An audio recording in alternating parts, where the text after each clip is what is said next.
right, live from Studio 6B on a Monday, April 29th, 8 p.m. on the East Coast.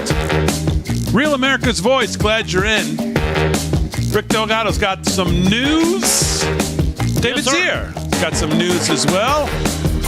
Harry on the highway spinning the tunes. Fran holding it down on the big board tonight. Aaron's off.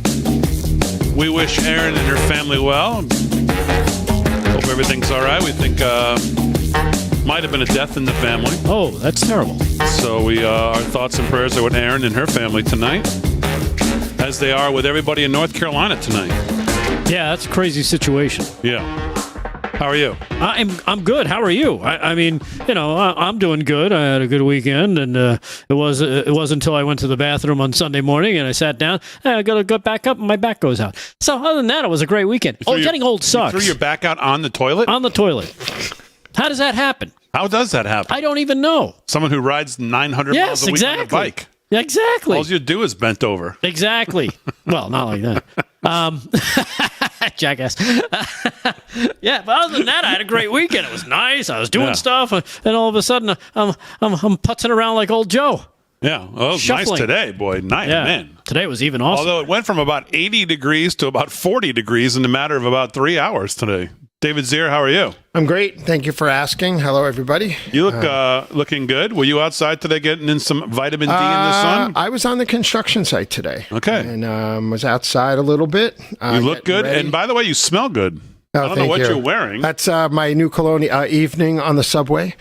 It smells like feet and urine. Nice. Yeah, it smells good, whatever you're wearing. So. Thank you so much. And I'll be on the ground. I'm heading for Wisconsin tomorrow, so Trump will be there on his only weekday off from trial.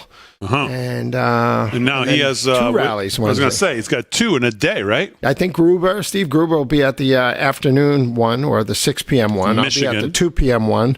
But I got some data for Wisconsin. Really important state. They might lose the Republican majority this year in the state. They changed the lines. They have a 2-to-1 Republican majority right now that might be lost in the assembly. A lot of hot issues up there. So $93 million in outside money in the 2022 midterms came in. So it's probably the closest battleground state we have right now. So do you want Trump to spend some time in Wisconsin, or do you want him over at Madison Square Garden? Both. Okay. Okay, very good. All right, so David will get to all the reasons why Wisconsin's important. We'll talk about that. Delgado's got some news. Slick's going to have some sports. Like I said, Harry and Fran holding it down tonight. How are you feeling? It's good to be back. I want to thank everybody. I really threw it at Delgado last minute. I guess it was started on, Tuesday night? Wednesday night? Wednesday night, yeah. Wednesday night. I mean, I still cannot sit here and tell you there's no form. I mean, I guess it could have been COVID. The one thing I'd never tested for was COVID. But if it was COVID, it just hit me in a different way than the first time I had it. I have no idea what I had, but I could not eat. I constantly felt like I had something in the back of my throat that I just wanted to get rid of, but couldn't. But I didn't have anything because I didn't eat anything. My stomach was just all over the place. Had a fever on Wednesday night when I called you that was vicious for about 12 hours. And then it came back down to, reasonable, like 100 something. Well, that's what happens when you get off the show and you jump into the hot tub. Your temperature goes up. Well, no, I wasn't in the hot tub. You weren't in the hot tub? No. Would your accountant give you your tax bill so you got sick for 3 days? No, none of that. Although that would get me sick, too, for 3 days. But no, none of that. I have no idea what it was. It was the weirdest thing, and it just kept coming and going and coming and going, and I think I'd feel better. I told Delgado I was going to try to join on Friday and took a shower. That never happened. Took a shower Friday and couldn't wait to get back into bed.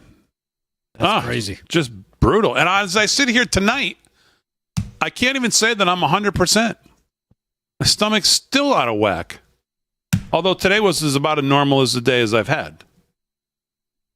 But I'm happy to be back either way because I miss being here and miss everybody. And there's a lot going on. And, of course, I saw this weekend was, of course, the annual gathering of the most pretentious yuppie scum on earth making their way over to the White House Correspondents' Dinner, which just is the most reprehensible pathetic event. The only year it was ever any good was the year that Imus hosted it. Yeah. And he went in there and just torched the Clintons right to their face. I mean, torched them. He was talking about Clinton watching the guy hit a homer, and he said, "Yeah, go, baby." And Imus said, and I thought to myself, that's probably not the first time he said that. Clinton's sitting right there. That was in 96, right? Yeah. Was it 96? Yeah, I think so. He torched them so bad the next morning, Miller, was it Matt Miller, who was the White House spokesman at the time? I think his last name was Miller. Asked C-SPAN not to rebroadcast it. I mean, it was a huge deal. Just a huge deal. That was the only time it was ever funny. Norm Macdonald was funny. I think it was a year later. Norm was good. He's always good. But these guys that they get, these CNL guys, I mean, they're just horrible. Yeah, they're not even funny. Like Colin Jobst and the other guy, Michael Che, unwatchable. Terrible. And then this, like, you know what? They're actually kind of funny if you watch when they write jokes for each other. That's funny. That's so funny. when Colin Jost has to do thar black jokes that Michael Che writes and vice versa, it's very funny. But that's probably the only time they are. Like on American Sunrise, the first two lines were funny. For the dinner that Colin Jobst threw out. Right. There. Yeah. He had a few good lines where he torches Biden. Yeah. Pretty good. You know, he torches the. He's like, I'm like you. I pretend to do journalism. It was a great line. Yeah, that's a great line. Yeah, and I got rid of my black. But we all know he doesn't. But we know he doesn't mean it. Yeah, he probably doesn't believe it. But it's better when you know that they're getting torched from someone who actually means it, who doesn't care that he's taking you out at the legs. Right. But I find it funny that they will do this to each other.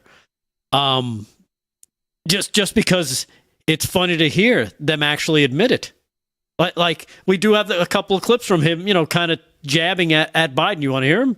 Yeah. I thought they were okay. Okay, let me hear. They were decent jokes. Cut number 11. This is Colin Jost. He's the SNL guy bashing the journalists and Biden in the same 30 seconds. Check this out. Like many of you here tonight, I pretend to do news on TV.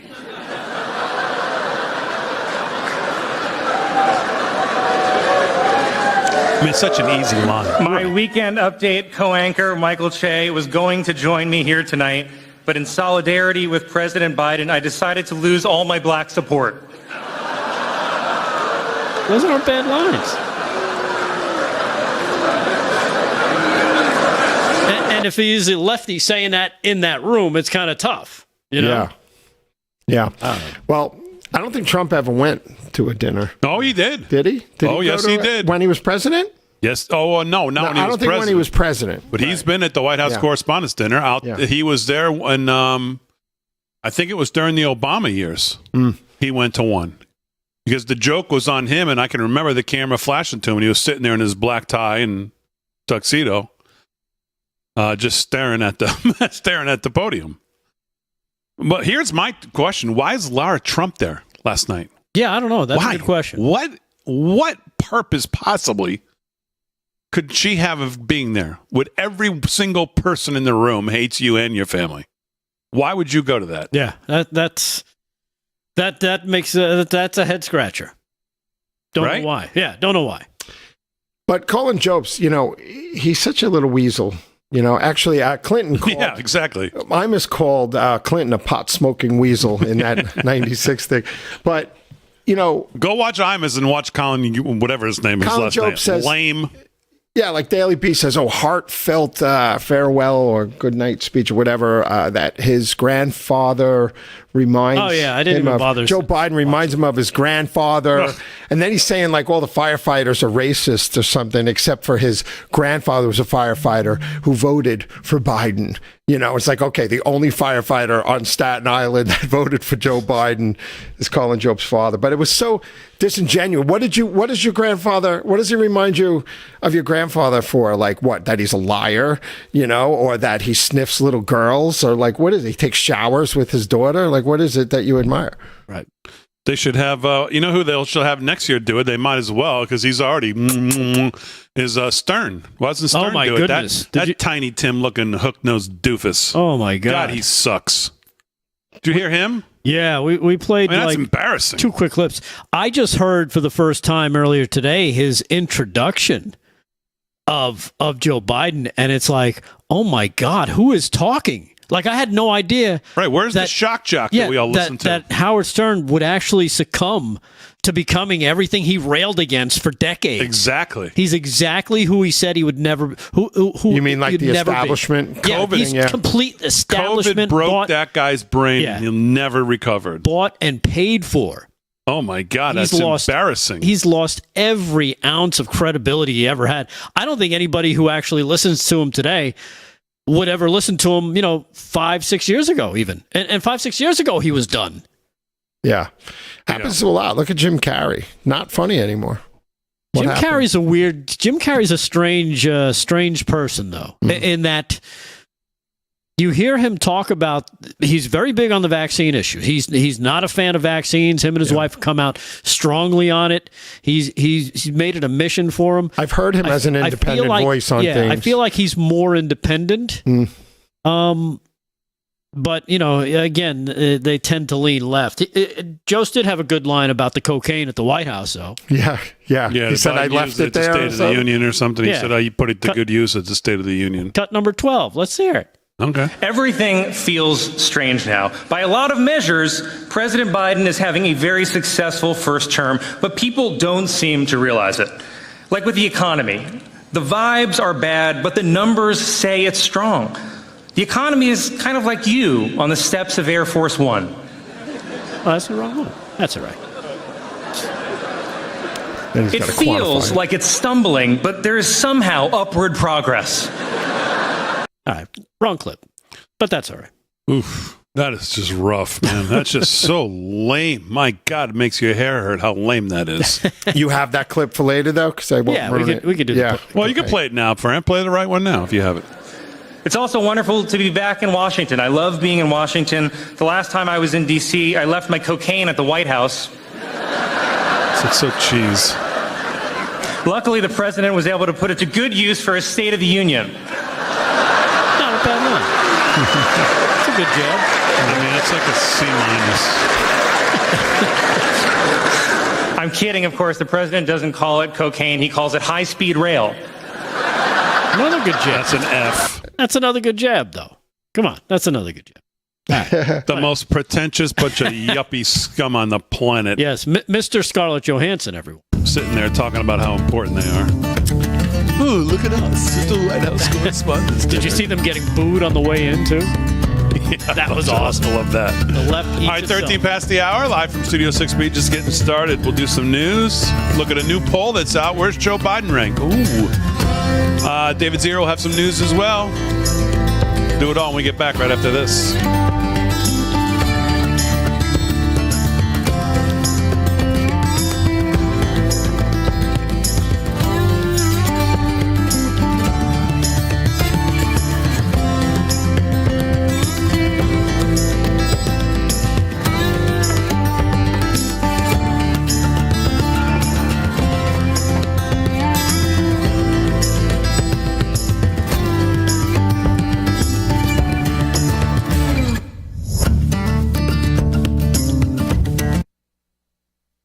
Getter Chat was down all weekend.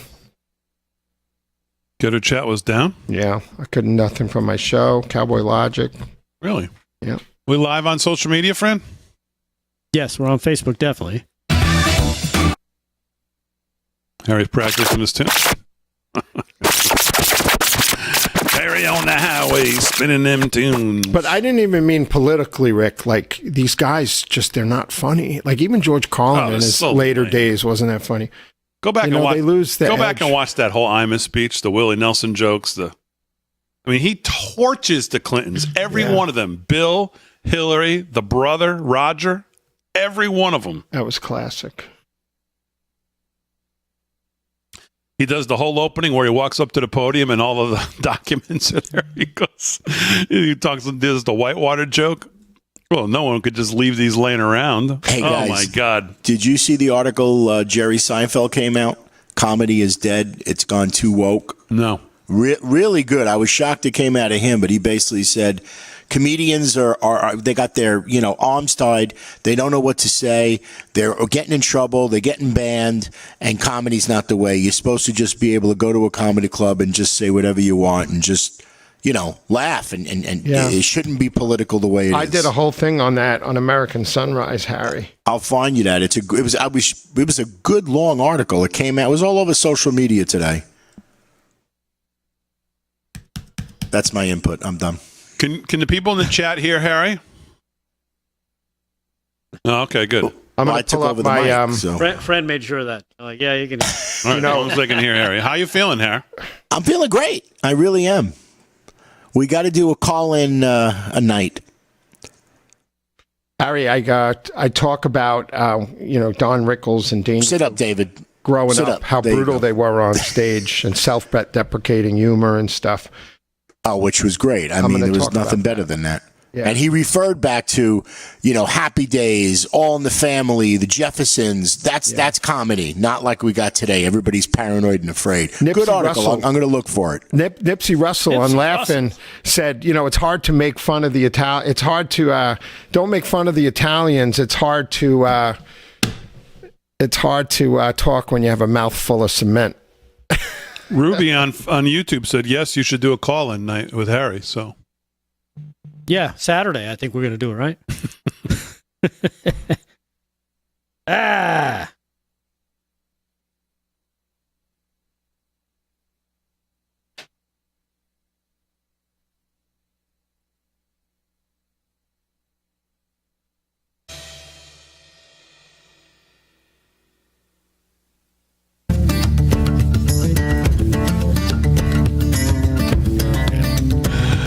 Hi, live from Studio 6B.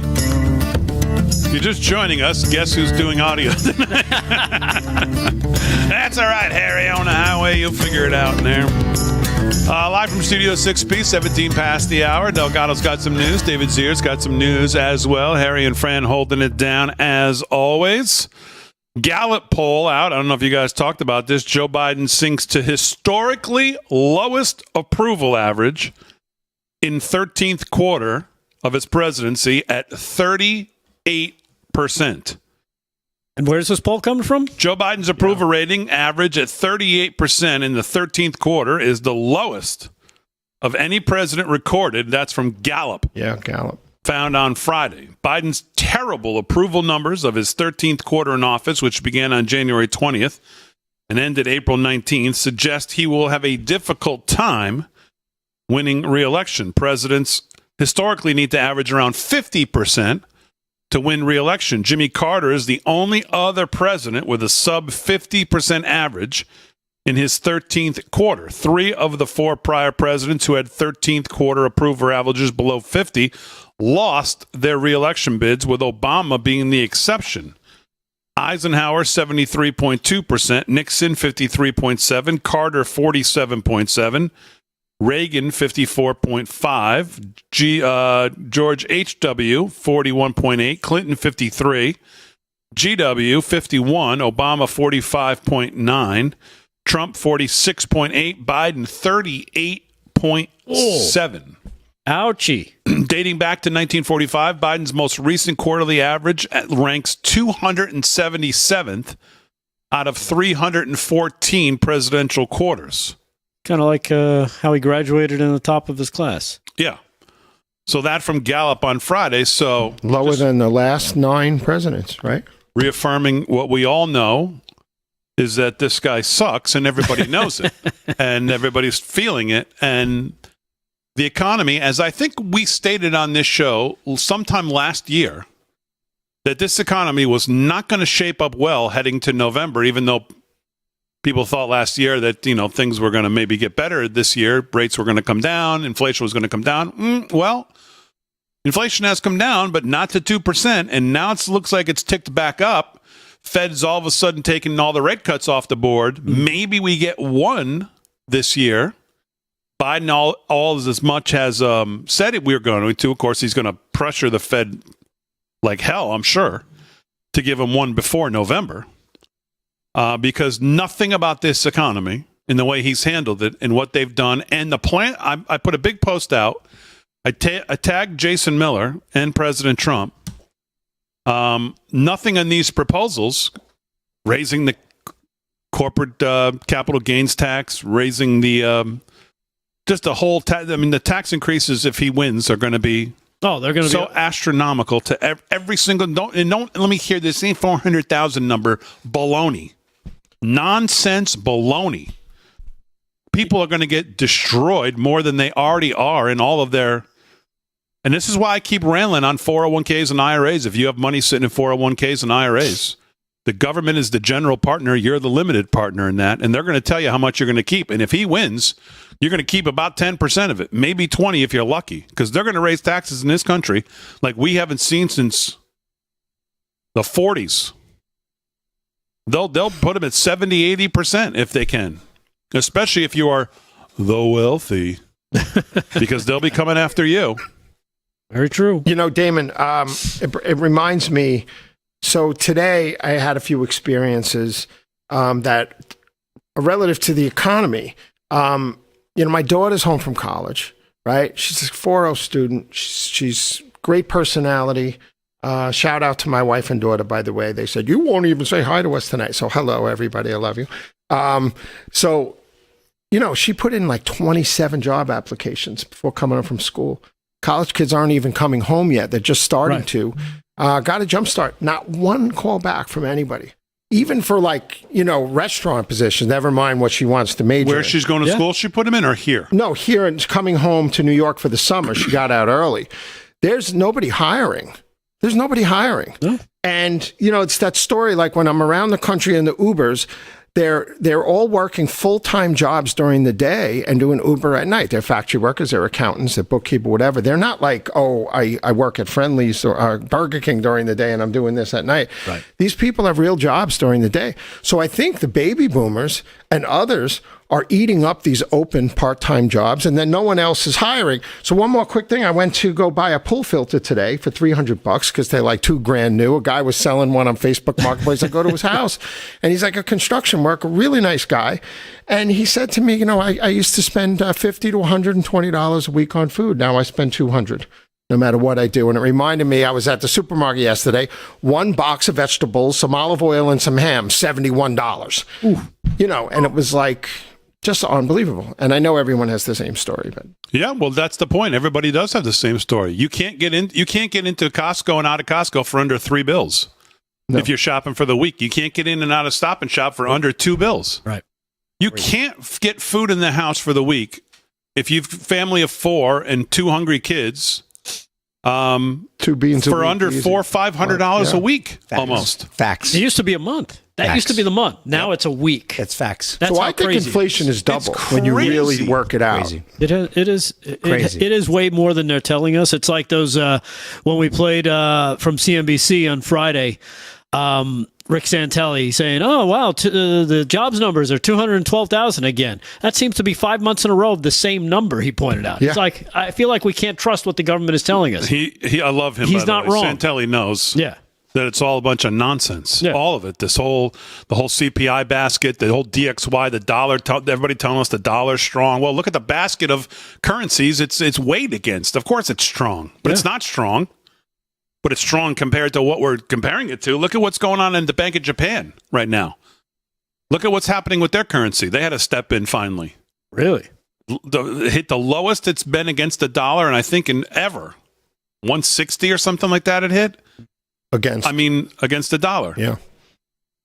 It's the financial situation around the world, and a lot of places are worse than us, but we're following the model of financial ruin is on hyperdrive. Well, to David's point, he was talking about how his daughter came home.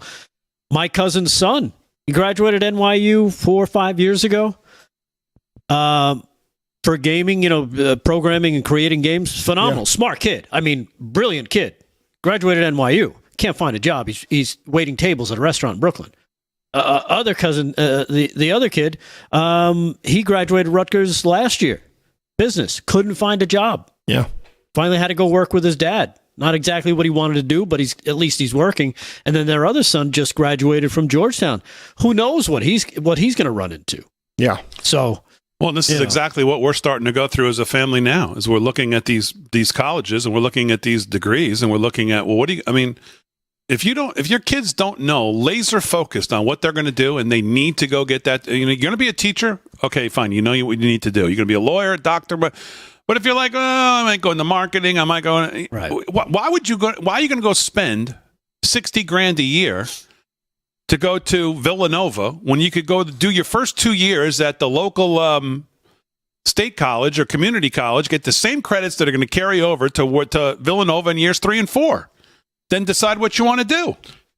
I don't have college, and I'm in business. But I always tell my kids, your life really doesn't start until you're 40.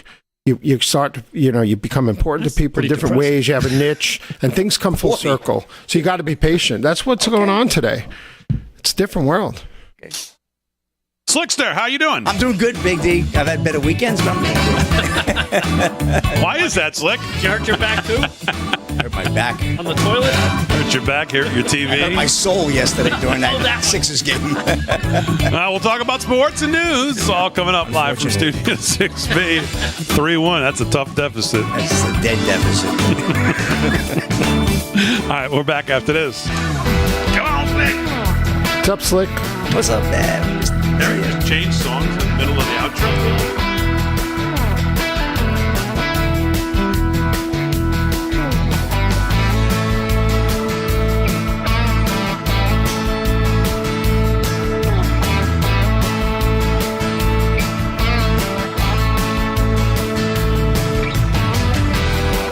In the studio, live.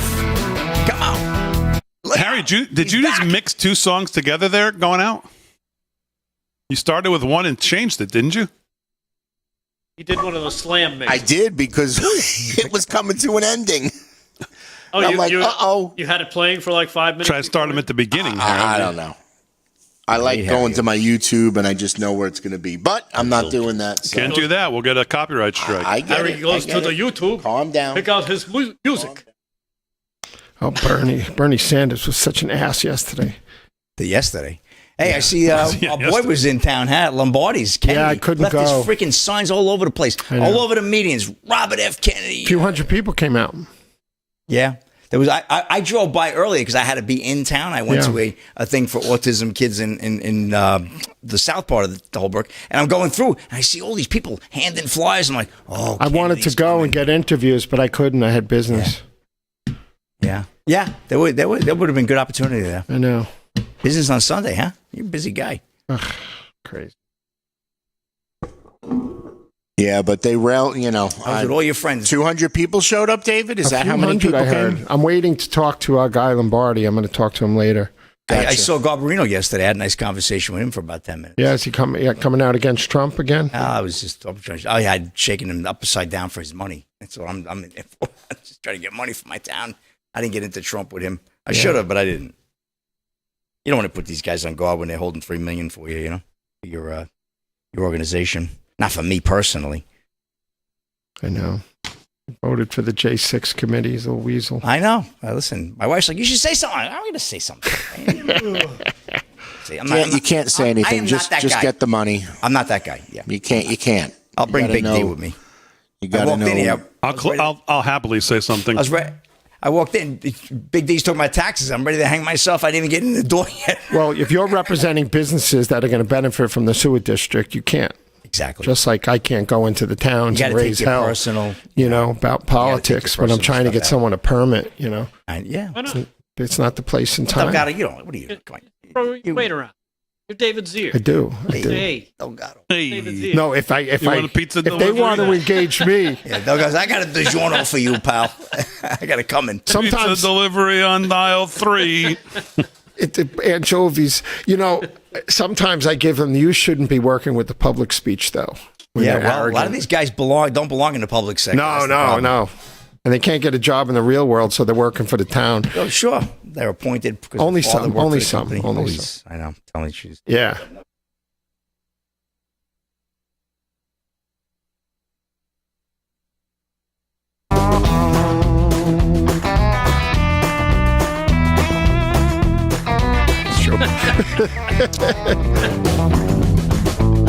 Hi, live from Studio 6B. 30 minutes past the hour on a Monday night. Getting the week started. End of April. Man, already into May here on Wednesday. Can't believe it. Summers are coming. Yeah. Slick's going to do some sports. Delgado's got some news. David Zier's got some news as well. It's good to be back. Want to thank the guys for holding it down last week, especially Rick Delgado, who I really threw this all on last minute when I got sick on Wednesday. Just, brutal. Yeah, we ran a smooth show. We pulled it together. We plowed through, and well, you guys always do. We made some funny. I don't ever have any worries. Yeah, we got a few emails, I'm sure, but that's another story. Well, David doesn't need to know about that, Slick. Let me just say That's right, this. Aaron deletes I just don't want to ever hear anybody, especially Delgado, talk to me about talking too much after the emails I get about you. Oh, Delgado, yeah. You can't come off the air. Oh, just really take a breath, would you please? Jesus, at least I'm not reading bedtime stories. I get so many of those too. It's Rick Rant. It's Damon's story time. It's story time, Damon. We really love this. Yeah. Oh, my God. Someone's forcing me to watch. You got to carry it along. Sometimes I get passionate. No.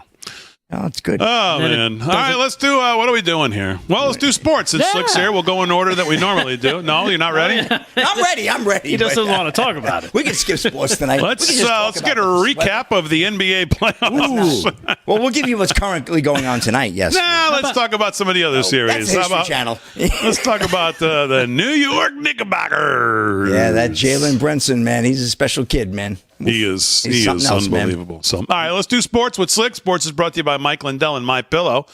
Hey, we were supposed to start picking the MyPillow winners this week. Oh, yeah. But Erin's not here tonight. She's got the list. Oh, that's okay. So we'll have it's only the 29th.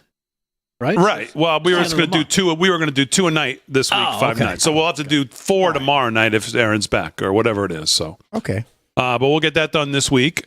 But let's do some sports. Sports is brought to you by Mike Lindell. And here with that is Slick Rick. What's going on, Rick? All right, let's go right to the scoreboard, Big D. We have the Celtics right now with a commanding 2-1 lead over the Heat, and they're up 47-31 with about 151 to go in the first half. That is NBA East first round. Looking like the Celtics are going to be the team to beat there, I think, in the conference overall. The Thunder and the Pelicans, that's an 8:30 p.m. tip-off down in New Orleans. That'll be Game 4. Oklahoma City leading that series 3-0, looking to close out New Orleans. And the Lakers and the Nuggets, Big D, your favorite player, LeBron James, could get closed out tonight as well in Denver as they're up 3-1. So, yeah. You know what's amazing about that series, though? They're down 3-1 to Denver, but they've led.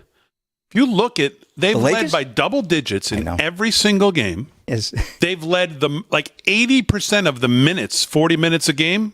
Whatever you add those up over 4 games, they've led like 80% of those minutes. They've led the games. They just have not been able to play 4 quarters. I mean, you could make the argument that it could be 3-1 LA in this series. Well, you could also make the argument that my Sixers have basically done the same thing. They were up by 12 yesterday. They were winning all 3 games by double digits. No, look you it up. really can't make that argument at all because they're not the better team. Well, we'll see. That's why they're ranked 8th and the Knicks are ranked 2nd. Right. It was 7th, and the Knicks are ranked 2nd. Get it straight. We got Lightning and trail the Panthers right now. Hey, I got to get my couple of inches before the season's over. Florida Panthers looking to close out the series in Florida against the Tampa Lightning. Of course, their neighbors. 9 minutes to go in the second. Panthers blanking the Lightning 1-0. Again, up 3-1. And the Golden Knights out in Vegas hosting the Dallas Stars. That series right now, good series, tightly contested. Vegas leads that series 2-1. That's a 9:30 p.m. puck drop. MLB, the Orioles right now blanking the Yankees 1-0, middle of the 7th. Nationals over the Marlins 7-2, top of the 7th. Top 4 Blue Jays over the Royals 4-3. The Mets blanking the Cubs 1-0, top of the 8th in Flushing. The White Sox and Twins tied at 2. Rays and Brewers 1-0. The Rays lead that game right now, bottom of the 4th. Phillies and Angels, Braves, Mariners, Reds, Padres, Dodgers, Diamondbacks, Pirates, Athletics. Check your local listings. They're all out west. They start a little bit late at 9:30, 10:30. First pitch is out there. Let's get to let's get to NASCAR. Let's talk about some racing here. Denny Hamlin holds off Kyle Larson to snag Cup win at Dover, Delaware. Denny Hamlin called his shot ahead of Dover, guaranteeing to win on his podcast, then followed through on his bold boast that would have made the Bambino proud and held off Kyle Larson down the stretch to park his Toyota in victory lane. Bambino being the great Babe Ruth, of course, from the Yankees. Hamlin wiggled past lap traffic and never let Larson squeak by him over the final laps in a showdown between two of NASCAR's elite drivers, and won the Cup race by about a quarter of a second Sunday at Dover. Man, it is tight, man, at the Dover Motor Speedway. You better win if you're going to open your mouth. That's for sure, Hamlin said. Hamlin has the victory lane celebration down pat this season. He celebrated last week at Talladega Super Speedway in his role as co-owner of 23XI Racing when Tyler Reddick took the checkered flag. That's the Michael Jordan car. And for the first time since he became a NASCAR Cup team owner, Jordan, he got a chance to savor it in person, a victory by one of his drivers. So good stuff. Hamlin took his turn in the spotlight this week with the Monster Trophy as a driver for Joe Gibbs Racing at Dover. So Denny Hamlin, congratulations on a great run. We'll have some NHRA. I'll get to the hot rods. I'll get to the rodeo. And we got a couple of stories, of course, that we'll get to in sports as well a little bit later. Right? Big thing.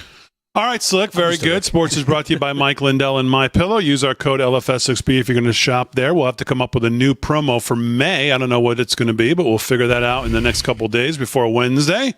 We got some new good stuff on the site. Maybe we'll give away something new on the site for everybody who uses the code. But let's do some news right now. News is brought to you by our friends at 7cells, 7cells.com.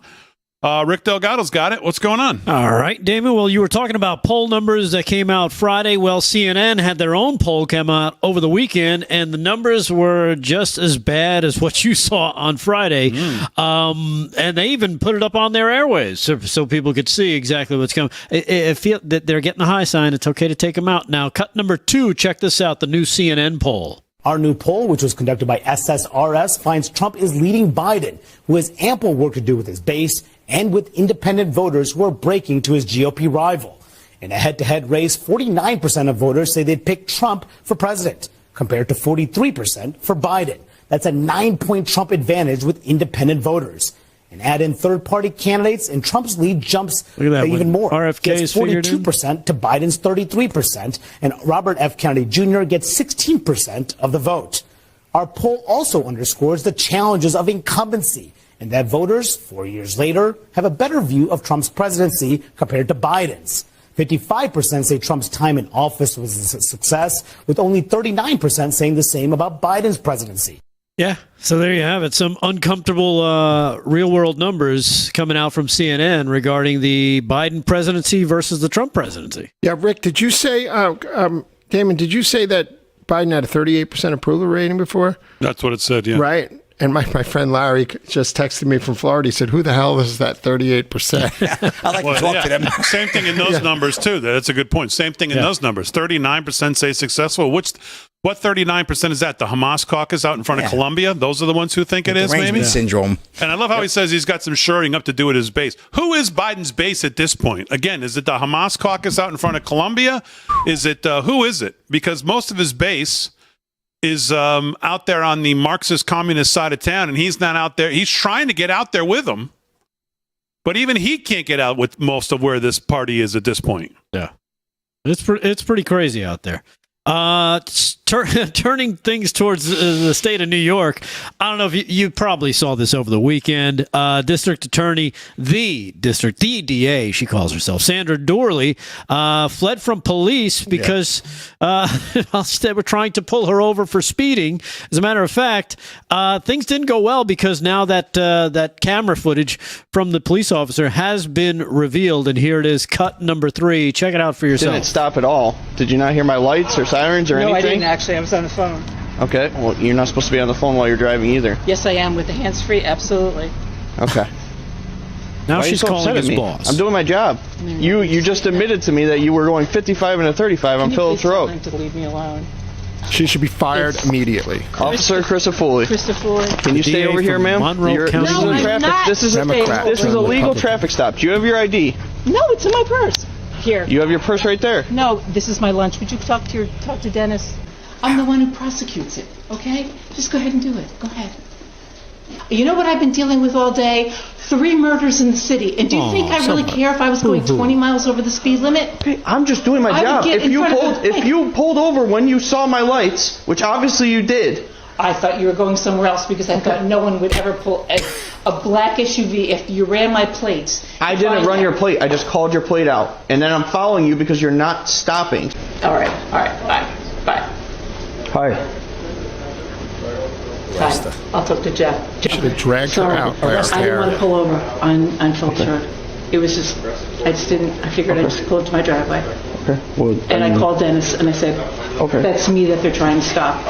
She changed the story twice. That's the end of story. At first, you should know she better, didn't right? realize that he was behind her, she says. Who's Dennis? I know that. Okay, so why didn't you just stop like you're supposed to? Because I didn't feel like stopping on Phillips Road. That's not your choice. Just say it the real way, You know because I that. don't need to stop. Exactly. I made it my You're below me. Okay, well, now you made it a bigger deal than it needed to be. It's a really bigger deal. And when people start coming, it's a much bigger deal. Well, you caused that, Sandra. Well, what do you want us to do? Not do our job because it's you? No. You broke another law because of that, right? And you should know better. That's not a traffic ticket. That's an arrestable offense, Sandra. You know this. I was right down the street. I figured I will just stop in my driveway.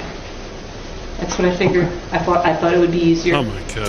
They should make the cops This is the DA. brutal. I didn't see this extended version. Yeah, I mean, there was Just brutal. It was closer to 6 or 7 minutes. We only did a couple minutes there. That's your typical leftist right there. Yeah. There's your typical elected, thinks they're beyond and above everybody else. The rules don't apply to them. The law doesn't apply to them. Nothing can cede their power. Nothing gets in their way of their power. That's just the perfect example of it right Worst there. part, she's a Republican. Yeah, she can be the once she loses her job in Monroe County, maybe she can be the DA of Karen County. Here's cut number 4. Perfect. Let's see how much of her apology we can get in, because this is her hostage video, because now she got busted and she knows she's in trouble. Cut 4. Last Monday, I failed you and the standards that I hold myself to. And for that, I am so sorry. inset picture is What I did perfect. was She's wrong, such a no Karen. excuses. That is a I take Karen. full Oh my responsibility God. for my Totally. actions. Oh, please. Total I fell short of the value. You know, if they didn't have body cams, she probably has abused so many cops in the past. Yeah. Yeah. Screw her. Yeah, she probably has. Like you said, she should be fired or resign and get out. But of course, she won't be either. Nah. So anyhow, as you may have guessed, she fled police trying to pull her over for going 20 miles over Did you the call speed it a hostage video? That's exactly what that is. Yeah, that's it. Because exactly what that is. Because now she's in trouble, and she's like, "Oh my goodness, I got to save my ass. I got to save my job." But of course, she's there, saying that she's stressed by murder cases and tried to call the police chief to get her out of cases, out of trouble. Well, if you're stressed by dealing with murder cases, maybe you need a new job, because that's your job, is dealing with murder cases. Bucky's Julie, Bucky's fan on the chat said, Republican. Yeah. That's a good one. I don't care what she is. Her ass should be fired immediately. Oh, no, she'll get promoted. Oh, my God. What an embarrassment. All right, we'll do some more news. Start with David Zier and then Rick Delgado when we get back. More sports coming up with Slick on a Monday live from Studio 6B.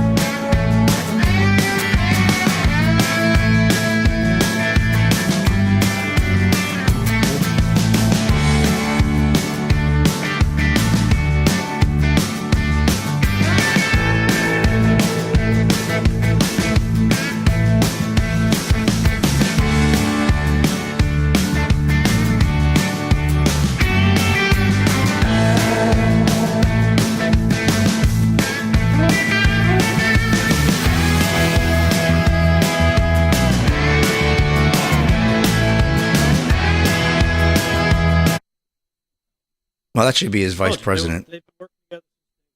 Yep. Oh, we kind of we have that theory. Yeah, I know. They were working together. Wait till Biden doesn't run. You're right. My The theory. steak dinner's an insignia. Yeah. Big D's credit card. Yeah. Things got really hostile over there Where? between Trump and DeSantis. No, they didn't. Yes, they did. When? Like when somebody in the campaign was saying that DeSantis Today? is eating his boogers. Today? No, the past 2 years. All about today. I think they're going to unite. My original want was for him to be the VP, but that changed during the campaign.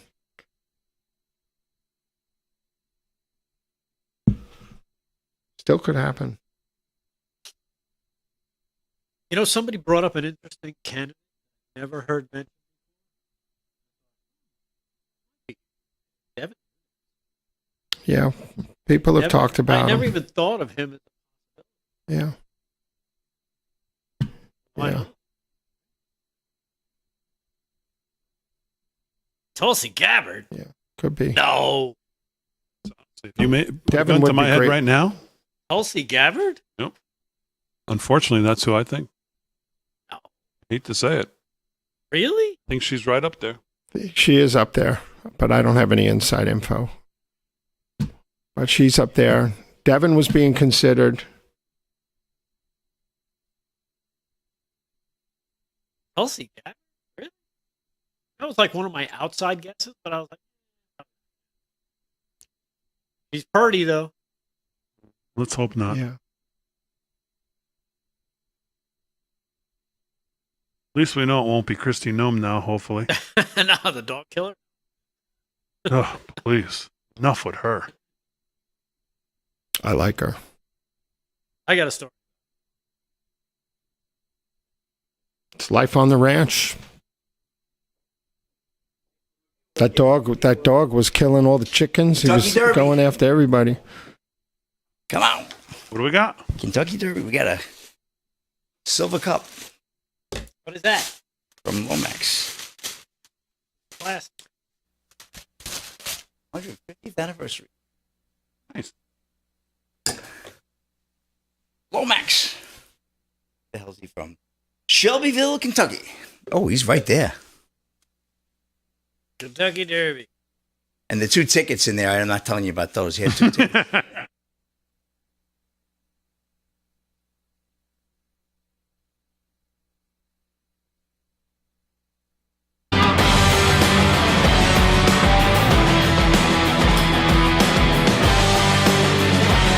$13 to the hour, live from Studio 6B on a Monday night. Glad you're in.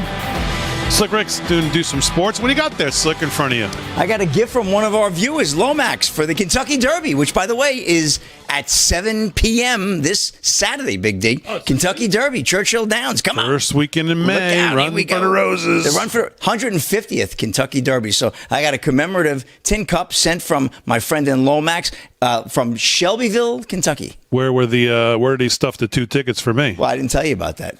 I'm booking a flight. I'm taking Delgado, the host of LFS6B, with me. What hats are you two going to wear? I'm gonna wear my Slick Rick hat. You're going to the Kentucky Derby? No. Oh. I wish.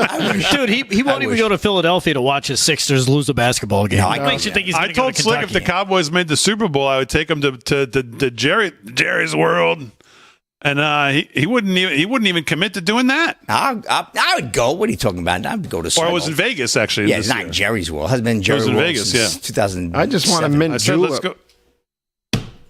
Oh, and in Kentucky, yeah. Kentucky Derby. Come on. Yeah. We should go to all 3 races, the whole Triple Crown, Big D. Come on. I'll ride you down the track. Now get that visual. Wow. Come on, Big D.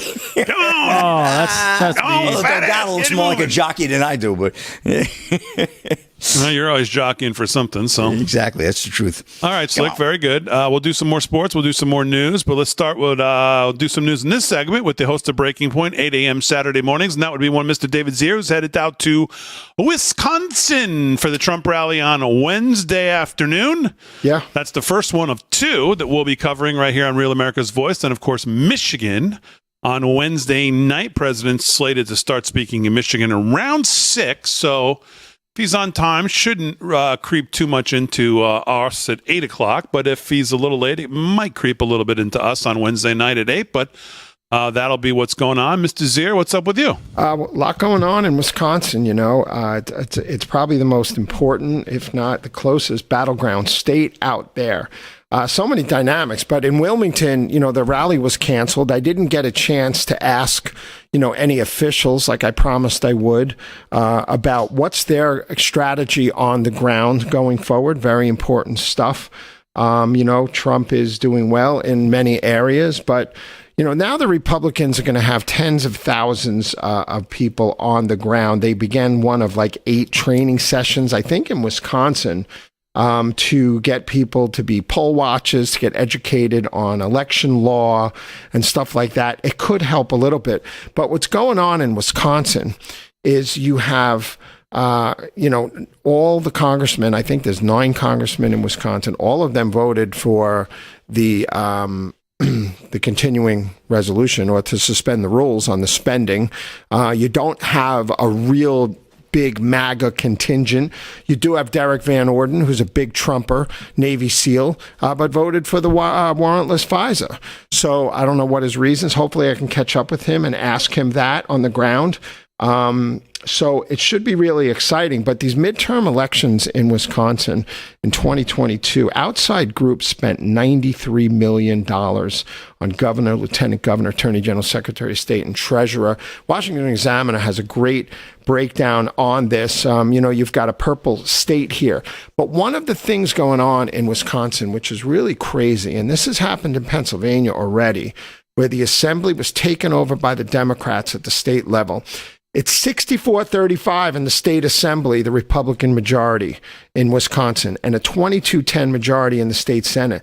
The Republicans might lose that almost 2-to-1 majority in the assembly, in the assembly, because of the redistricting and the new lines that were drawn. So the judges have time and time again ruled against the Republicans. In Wisconsin, you've got the second recall effort to take out Robin Vos. The first one was rejected. Robin Vos did not really look into election law violations. People in the Republican Party feel alienated, just like they do in Michigan. With Pete Hoekstra taking over, people are very upset within at many party levels in Michigan as well, because they feel like it was hijacked from them. And Pete Hoekstra is a good guy, but and Trump's backing him. But there's this civil war going on in the GOP, and they got to get their act together quick, because the Democrats are not going through this as much. They are with the Palestinian pro-Hamas stuff. Yeah, they're having a big problem with that. They are having a big problem with that, but Muslims are 3% of the population, right? And so it's going to have an impact, and you have a lot of dumb college kids out there. But I just wanted to bring that up. And then just really quick, one more thing. I got more for you guys later. I wanted to bring up one other thing for you here. Wanted to play Ben Bergquam, a 1-minute video here of him in Romania. And that is cut number 15. The pattern is always the same. Create a fear. When you impose the fear to the people, the COVID, Putin, the climate change, whatever, the people are starting to be afraid. And when the people act of fear, they are always easily to be manipulated. And they manipulate the people, and everyone who is against this official opinion is pro-Russian, is disinformator during the COVID, as climate crazy denier, that there is a global change and everything. So you just label the people. That are against this official stream, and then you are destroying their reputation. So everyone who is like, okay, well, that could be right, is afraid to connect with you because you are labeled, and you don't want to be in touch with somebody who is labeled. So therefore, this is the same pattern with all of the stuff. We call it the current thing, and every time is the same. Create a fear, and when the people are scared, they are always easily to be manipulated. So get rid of the fear. Be brave, be courageous, and we will win. It's that simple formula. People in Romania know what's going on. They got rid of Ceausescu in '89. They were a Soviet and bloc country, Warsaw Pact, under communism. They see it coming here to the United States. Ben Bergquam made comments, make Europe great again. Viktor Orban said that Europe has a chance to make Europe great again in February this year in a historic speech, and he's the president of Hungary, neighboring Romania. So we're going to wait to see when Ben comes back. He's going to have great material, and I got another interview from him later. And that's it. All right, very good. David Zier. the student situation out at University of Wisconsin-Madison there is, I mean, isn't that like the home of critical race theory, I believe? Could be. I think that's where it basically started. And what you're seeing from the students there is as outrageous as what you're seeing at Columbia. A lot of them aren't students, though. A lot of them are professional, organized protesters that have been paid to show up. You notice all the tents look the same, all the signs look the same, everything's brand new. Where are they getting this money from? I think we know. Yeah. George. And the first, I think we know. and the first critical race theory conference was in Madison. Yeah. How about those scenes out of all the encampment and all the from the river to the sea, things going on down there in Florida? Yeah. Oh, you haven't seen it? Yeah, haven't seen it. Yeah. No, haven't seen any of those. Wonder why. Have you seen how they handle things in Texas? I saw UT in Austin is a disaster. Well, they're getting things cleaned up. Here's cut number 7. You're choking me with my What's your birthday? Choking me. Pay my student debt first. What's your last name? Don't tell my mom. Oh, police brutality. My scar is I need a medic. I need a medic. She needs a medic. Yeah. Don't tell my mom and dad. That's how the University of Texas handles taking out the trash. No. I'd have to see a lot more out of the video I've seen out of Texas has not been great. The street violence from the I would assume they look all pretty much illegal to me. In the middle of the streets, that's a little crazy there. Nothing to do with the university, but out in the middle of the streets in Austin is pretty nuts. All right, quick hour 1, hour 2 coming up live from Studio 6B on a Monday night.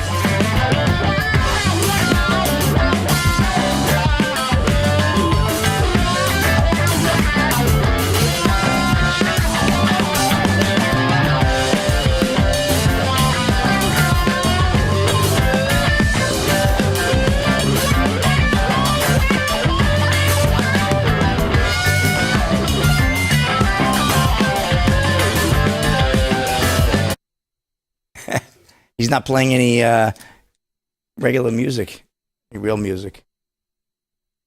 Look, did you watch? I watched the entire. Did you? Me and my son did every moment of it. I watched. Did you notice? I noticed that Tobias Harris sucks. Yes, sucks. Get rid of him. I noticed that. Did you notice how the crowd Joel Embiid didn't have 1 point. Decided to lead Nick? Yeah, well, do you know that people do sell their tickets and don't come until the third round of the series? I mean, did you hear Embiid after the game? Yeah, he said that he loves the Sixers fans. They're great fans, but he wasn't happy. He said it's embarrassing. I know. Pisses me off. Well, he was embarrassing. 1 point in the whole quarter. He was the guy can't score 50 every game. He scored 28. Give me more than 1 point in the quarter. Dude, Maxey hit an open three. Come on. Your team went bucketless. For 5.5 minutes, I know. Yeah. 5:38, be exact. I know. I watched the whole game. I saw. Yep. The best part of the whole game was watching Allen Iverson and Dr. J, my 2 guys from back in the day. That was the best part of the whole damn game. Think they forced Game 6? No, it's over.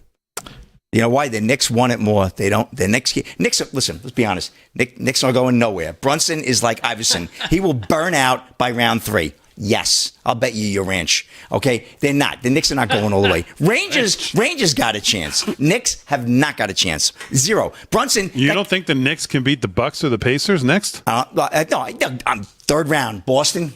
Nah, light out. Boston will outshoot you.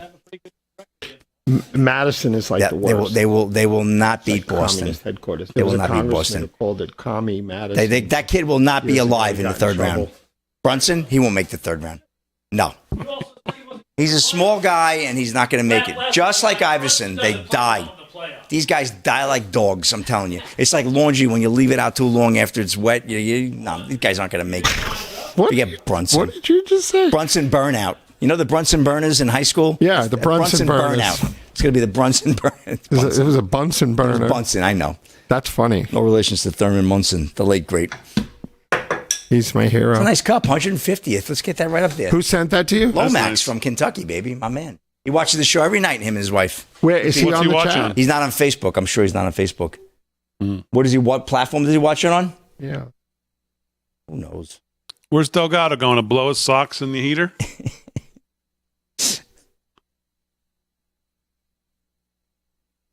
Here we go. It's not that cold in here tonight. He doesn't need to do that anymore. No, the heat is on, man. Yeah, Come on. The AC was actually on today. It's hot. Tell Harry to make some fresh coffee. Come on, Harry.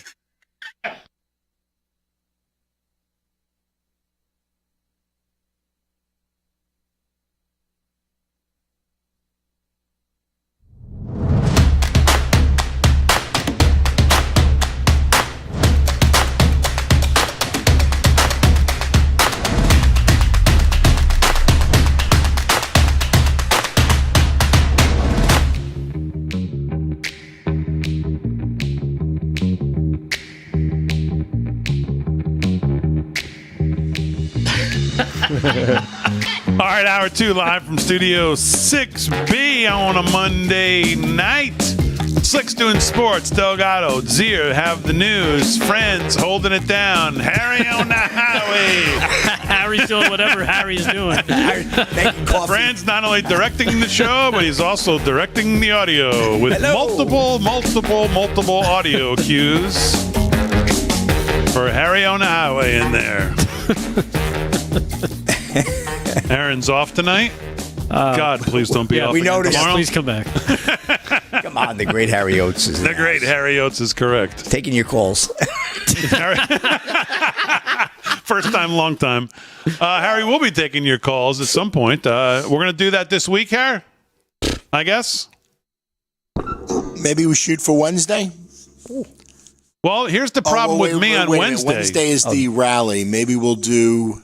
The problem for me Wednesday is my son's being inducted into the National Honor Society. Oh, congratulations. No, you can't miss that. Every week it's something. I don't know that I can. I don't know what my situation for Wednesday is going to be. Well, then why don't we shoot for possibly Thursday? Let the audience, let's hear some feedback. Do we do Thursday night call-in?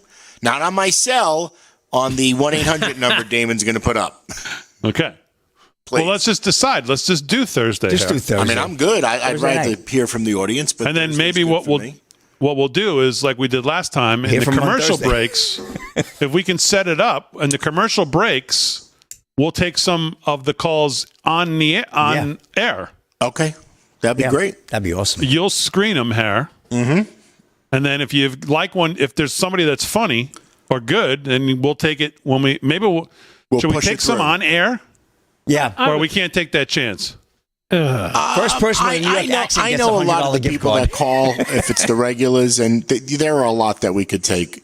Like my friend Randy from Ohio that got affected with that crazy disaster. We were talking this morning, and I would want him to come on and tell us what's going on in East Palestine. He's got a big update.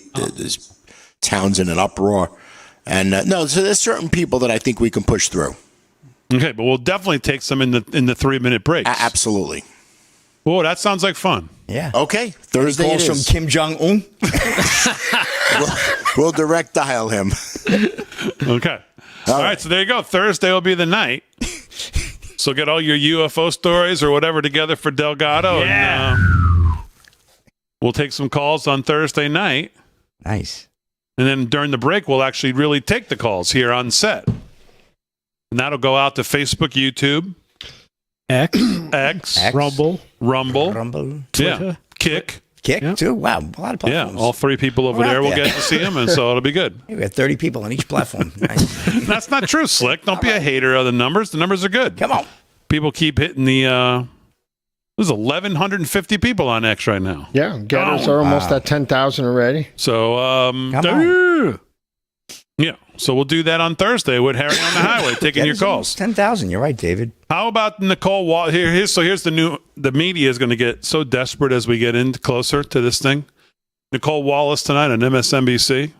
You know, I was just thinking all week long I was sick, and I felt like I had this thing caught in my I just wanted to just throw it up. I should have put on MSNBC or The View, and But it came right up. I would have been back the next day. What the hell's wrong with me? Did you watch us? No. Okay. But that wouldn't have made me. No. I should have. I don't know. I just thinking of that.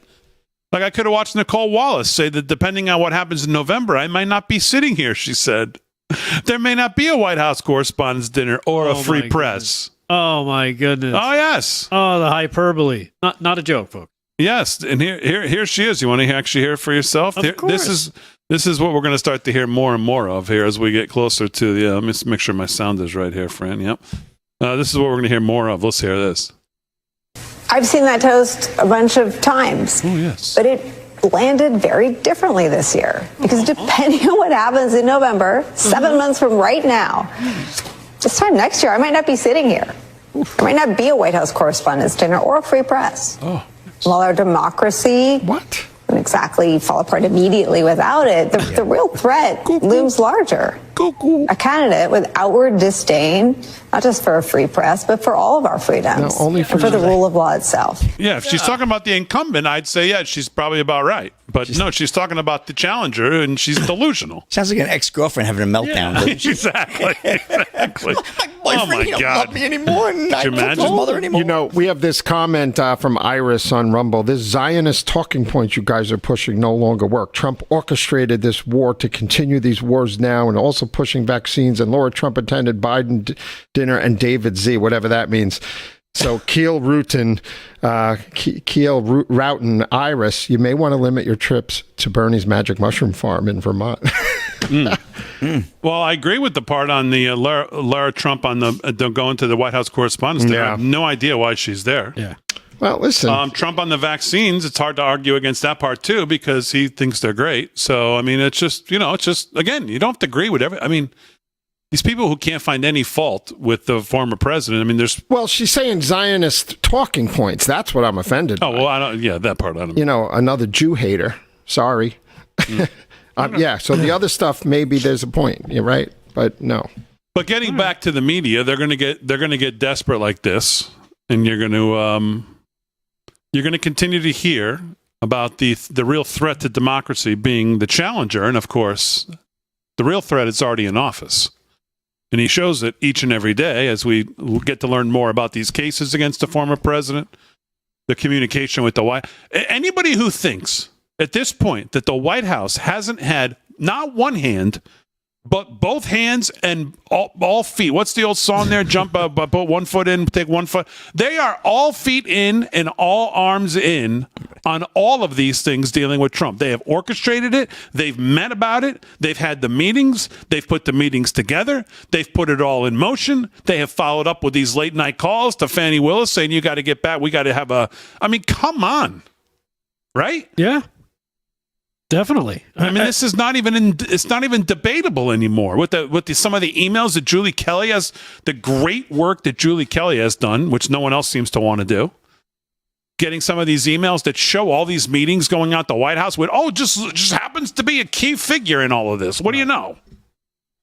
Especially when you talk about the documents case, all the great work that she's uncovering there on how it was orchestrated and how the National Archives had 6 pallets of documents at their disposal, and then all at once they decided to ship them off to Trump. So they sat there for 6 months until they decided to ship them off. They could have gone through them to make sure that what they were sending was they were comfortable with it, but no, why did they do that? And then all of a sudden you find out that they're also coordinating with the White House even before that shipment went out. Sure. So there's a lot of mamby-pamby stuff going on.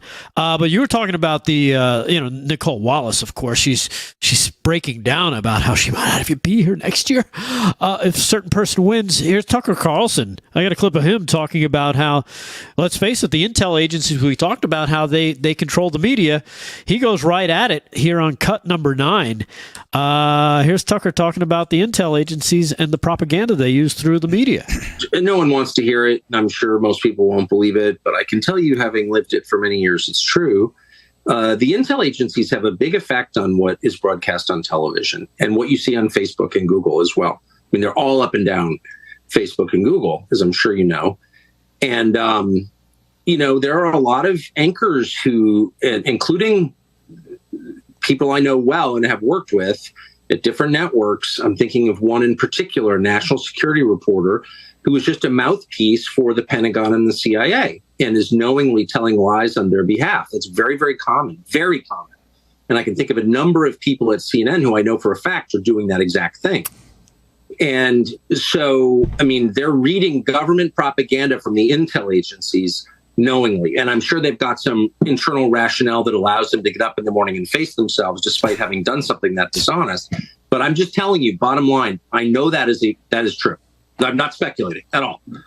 And in particular on the national security stuff, there are very well-known national security reporters, and I'm thinking of one female national security reporter in particular, who just reads lies from the national security state. And it's wildly frustrating. And it would just make me mad. I mean, even if I don't agree with the lies, okay, but even if I did agree with the lies, I would be offended because they're lies. They're lies. Like when CIA and the Pentagon were claiming that Bashar al-Assad used poison gas against his own people. Okay, there was no evidence that was true. I mean, maybe it was true. There was no evidence it was true. None. Zero. And I called them out, and they could not provide any evidence. And yet every national security, and it was a big deal. I mean, we killed a lot of people in response. We sent in missiles and killed a lot of people. We took human life in response to that claim. And it was, as far as I can tell, a lie. And every national security reporter, every channel repeated it uncritically. The Biden administration blew up Nord Stream and, created the largest act of industrial sabotage in history, the largest man-made CO2 emission in history, an environmental crime. This is a huge deal. This happened. And every national security reporter just looked right into the camera and said, well, we think Russia did it. Well, they knew Russia didn't do it. That's a lie. And they knew it was a lie. So I just think, and again, I'm not speculating. I spent my life in this business, so I've seen it. People underestimate the degree to which the people sitting on the news, possibly even Wolf Blitzer, are repeating talking points from the intel agencies and doing it on purpose. It's scary, man. Really scary. Crazy, right? Not really.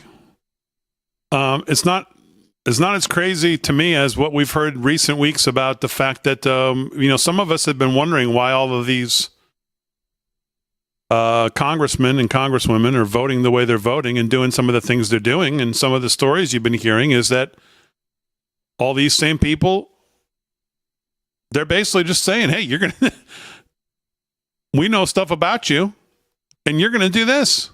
Yeah. That they're under the thumb of all these people.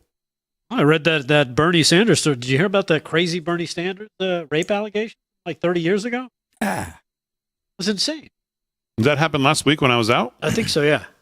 No. Pay no mind to that. I think it was actually, I think a little longer than that, but I never got to it, but it was an allegation from 30 plus years ago where he supposedly raped a girl or a child or something. I thought it was a young man. And they were supposedly, his family was brought in and, they said, either you're going to do this or we're going to take care of this. It's the craziest story. I haven't heard anybody push back on it saying, no, this is totally untrue. You can't talk about this.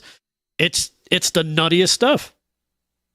But I mean, what Tucker says there, and furthermore, to think about not only what they tell him to say, but what they have on all these slime balls, most of them, who go to Washington to supposedly serve the constituents, which of course they don't do. It's not that surprising. You know what's crazy too? And again, this is from Tucker. He said this to Joe Rogan. He said elected politicians have told him that they're terrified intel agencies installing child porn on their computers if they speak out. Well, what's her name's husband? They tried that with. Right.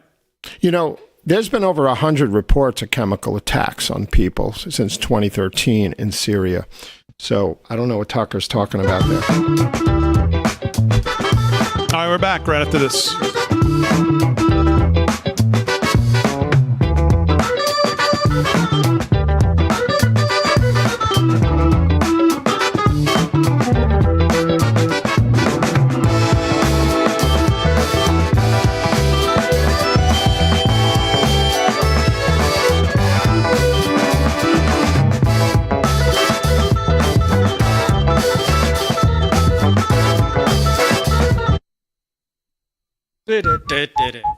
Hey, there was more to that song, Harry. We're jamming out. Rick, what congressman was that? I was not here. That you were talking about with the rape 30 years ago? Oh, with Bernie? Yeah, I saw that. I saw that with Bernie. Yeah. Was it a man or a woman? He was a jerk yesterday. I thought it was a young guy. Joel.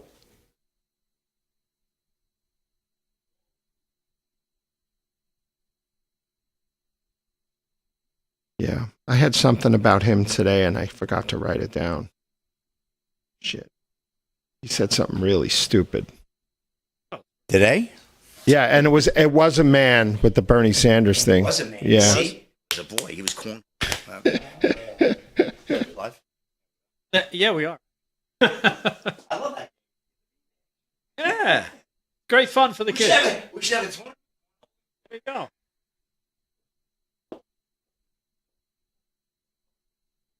The New York Times refuted what Tucker was saying about the bomb that killed 34 people with the chemical gas. He said he challenged them to bring forth evidence. Yeah, they did. They did bring evidence. Yes, they did. They were able to determine it was dropped from a plane and Syrians controlled the airspace. They were able to determine the nose of the bomb, where it hit and how it hit, and a couple other things. They did produce evidence. Well, they did. Pretty recent. Okay, well, this wasn't the New York Times story wasn't recent. They provided. That's the New York Times. You can believe everything you read. Okay, well, they came out with like 6 pieces of evidence that showed the bomb was from them. So, what else are they supposed to do? There's tons of evidence that Biden got 80 million votes. You believe that shit? All right, whatever. I don't believe anything. It's a different story. Anything. 106 chemical attacks under Assad. 106. So you're saying that we don't do that shit? We do. No, we don't. When did we attack somebody with chemical weapons? Last week. We probably do. No, we didn't. Yeah, we probably we did. We probably we did it. We feed shot them all the information. Here you go. We shot it at Palestine. So the United States used chemical weapons on people. So we're not funding terrorism in the past. Well, they did dirty. The United States did dirty. They shot dirty missiles. Did not use chemical weapons. No, we shot dirty stuff. Something though. Didn't we do something dirty like about a week ago with missiles? Sports. 20 seconds. 20 seconds.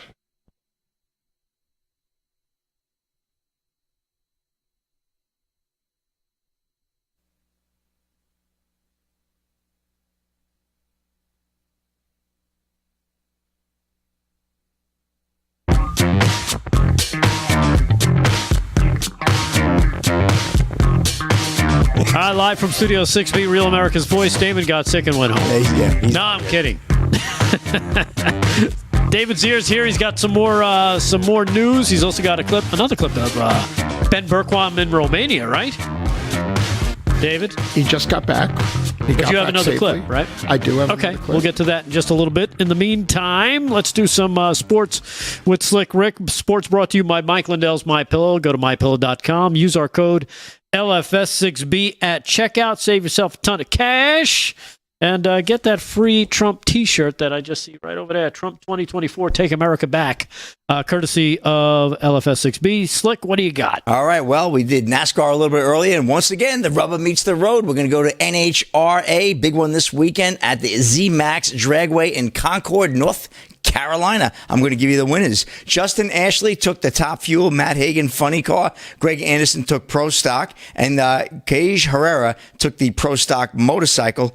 Of course, our girl Erica Enders, who loves to watch the show, Too Fast, Too Tasty PS Challenge. She took that one. Waylon Bennett took the JDRL Shootout. And top dragster was Holden Laris. So I knew it. There's your numbers. I don't have any track times for you. I should have had those, but you know, we give you the winners, and that's all that matters. That went on through the weekend, wrapped up yesterday in Concord, North Carolina. The NHRA in full action, and big contract signing today in the NFL. Taylor Swift's boyfriend got a payday. Sources: Chiefs signed Travis Kelce to 2-year, $34.25 million contract. You know, they need that money. That make a nice foyer for them in their mansion. Yeah.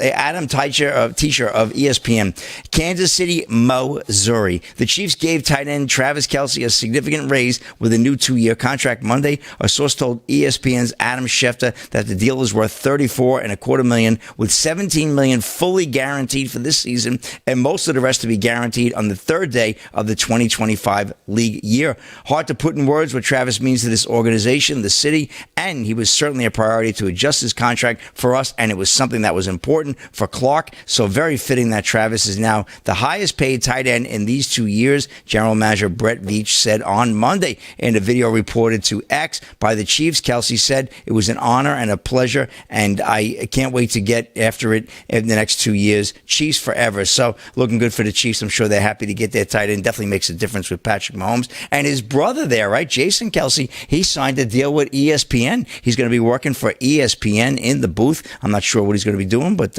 he will be with the team. Well, probably NFL, I'm sure, NFL coverage. And real big shakeup. I don't think he's going to be covering ping pong. I don't think he'll be covering ping pong either. Probably be NFL football. He might be covering beer pong, though. He likes to do that, so it could be that. And another big shakeup at CBS Sports earlier today. Boomer Esiason, Phil Simms out at CBS in major makeover of the NFL Today. Dylan Gwynn of Breitbart. Some familiar faces on CBS. The NFL Today will no longer be so familiar starting next season in a major shakeup to one of the more popular NFL Sunday morning pregame shows. This has been a solid show for 20 years. CBS has decided to part ways with longtime analyst Phil Simms and Boomer Esiason and opted to bring on the recently retired Matt Ryan, really? And J.J. Watt. He's a good talent. Ryan and Watt will join Nate Burleson and Bill Cowher, who will remain on the show. So they're getting rid of the old New York quarterbacks, Big D. Esiason announced on Monday that not surprising. That's not hip. That show's not hip enough. They got to get hip. They got McAfee dominates. Yeah, you think Matt Ryan's going to make it hip? I don't think Matt Ryan. I don't think so. J.J. Watt will, definitely. Bill Cowher, he's been there a long time. But a very interesting shakeup. So surprised to see that, but we'll see. They actually asked me, but I'm not into CBS Sports. They cover the AFC. I'm not an AFC kind of guy. Anyway, Big D, that's a wrap in sports. Back to you. All right, Slick. Very good. What's the update in the? I didn't hear what you said. What's the update in the Celtics right now?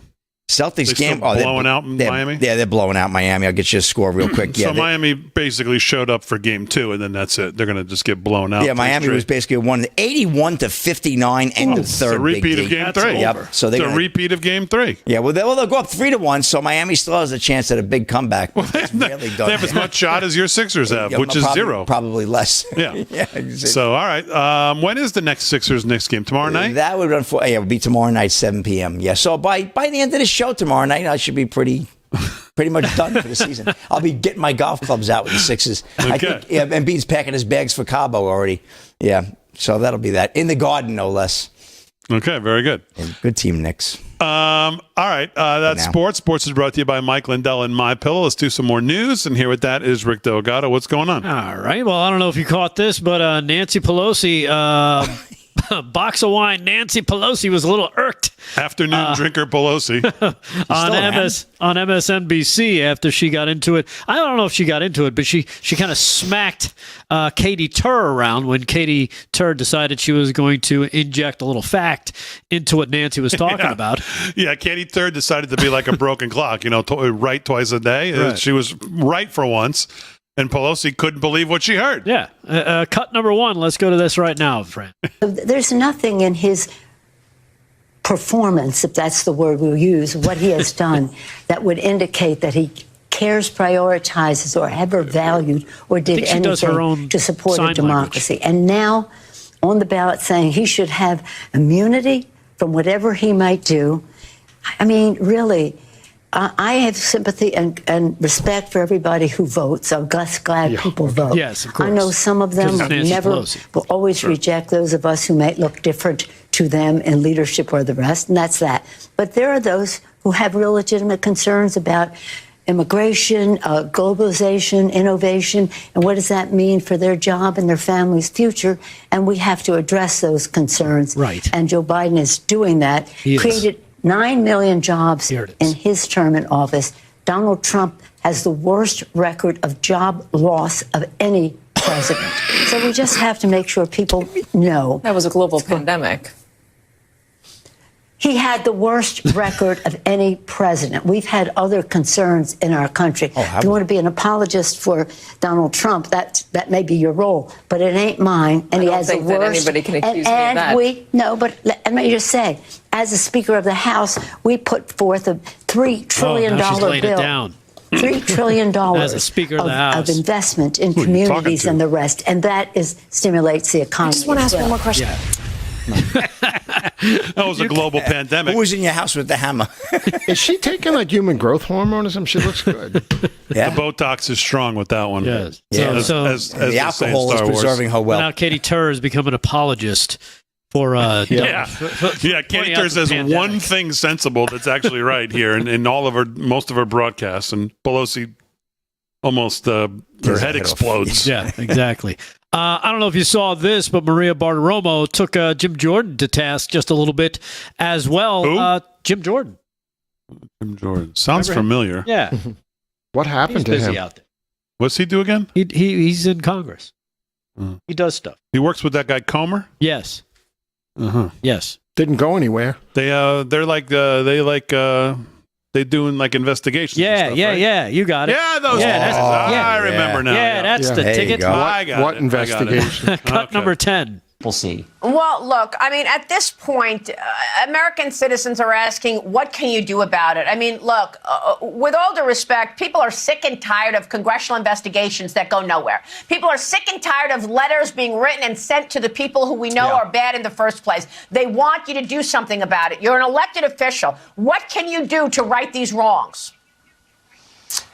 Well, we've passed legislation out of the committee that would help remedy this situation, particularly the one in New York. But the president or vice president can move a case to federal court from when you do these state prosecutors who are going after someone for a political reason. So we're a legislative branch. We can't put anyone in jail. And I don't think the Biden administration, their DOJ is going to go after the people who need to go after. You're just not going to get that from Merrick Garland. I mean, I asked the question a couple weeks ago.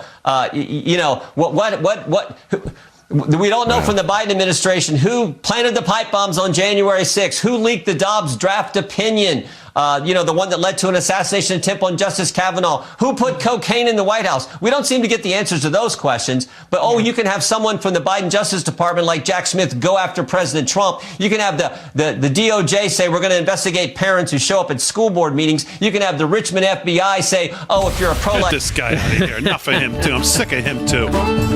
Sick of all of them. You ever notice that? Well, there's only so much we can do. I can't do this and I can't do that, and my hands are tied.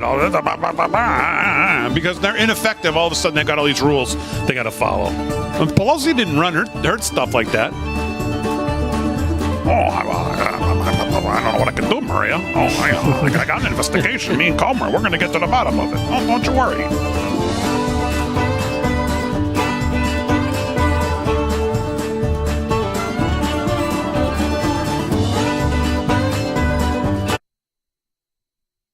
I was going to bring up, I'll bring it back after the break. Reagan said no pale pastels. You have to act boldly with broad pastel colors. Like, these guys don't put it all on the line. They should just walk out and never come back until the shit's addressed. It's like. They're just controlled opposition. Or does someone have something on Jordan? I've never seen him that weak in the last year. Somebody's got right. He used to be like a pit bull. Sure. These guys are they're under everybody. Somebody's on their thumb. They're under somebody's thumb. Well, I don't think it's everybody, but I think there's key people they got shit on. It's most. It's most. I don't think so. It's just, you play politics, you become beholden to people. Yep. So I'm glad I never went into it.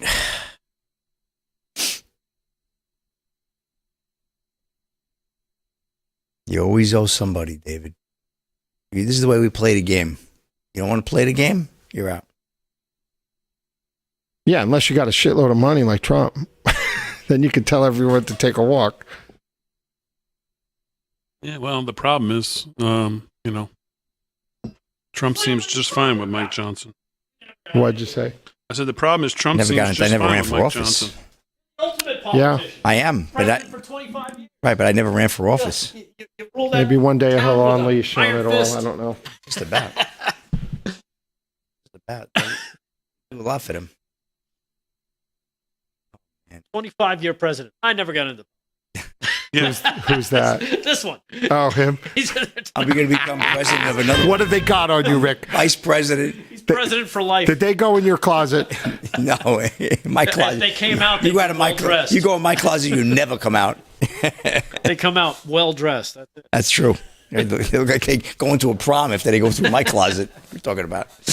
We had a lot of people in Rumble. Hello, Rumble people. What, 30? Rumble. 35? The Rumblers. 35? Get over there. I haven't. We had like 3,200. In Rumble? Yeah. Nice. Ooh, 90. I need another 200 for the shoes. Not on the 6B, but on the RAV. Are we on 6B also Mm-hmm. in Rumble? Let me see what Oh, the so they have a 6B Rumble. is. How could you keep track of all these? We need somebody to handle all it. It's tough. Yeah, we got 3.2. Oh. And then we have 200 in the live from Studio 6B.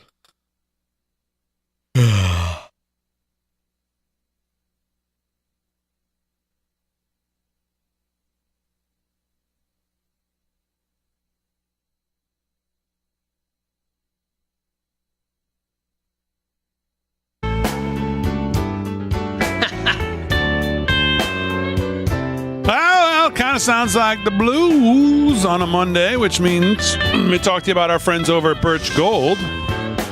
Can your savings weather an economic storm? Well, that is, I think, what's brewing right now in this country.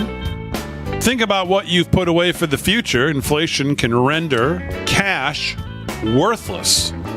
Real estate can crash like it did in 2008.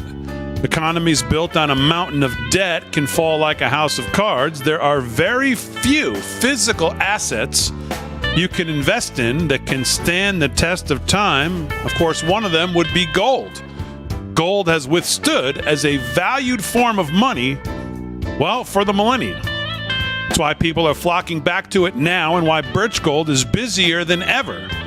Through a little-known tax loophole, Birch Gold lets you convert a retirement account into a tax-sheltered IRA in physical gold. And the best part is it doesn't cost you a penny out of pocket.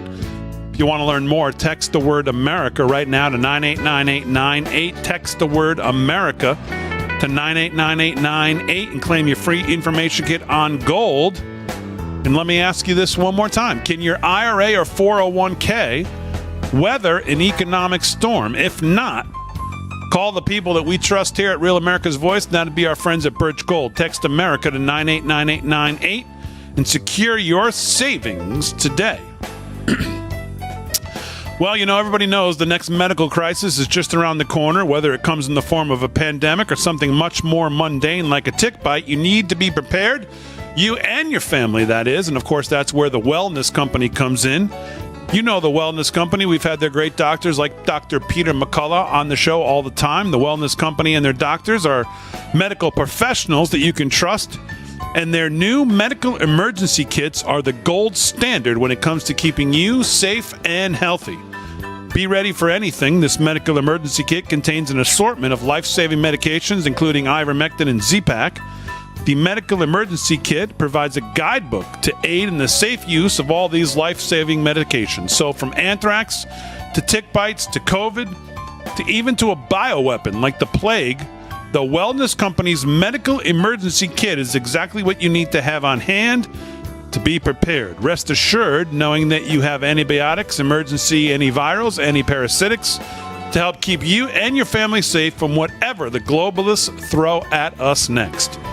Go to www.twc.health/voice, www.twc.health/voice today and order your kits. That's twc.health/voice, and you can use promo code VOICE to save an additional 10%.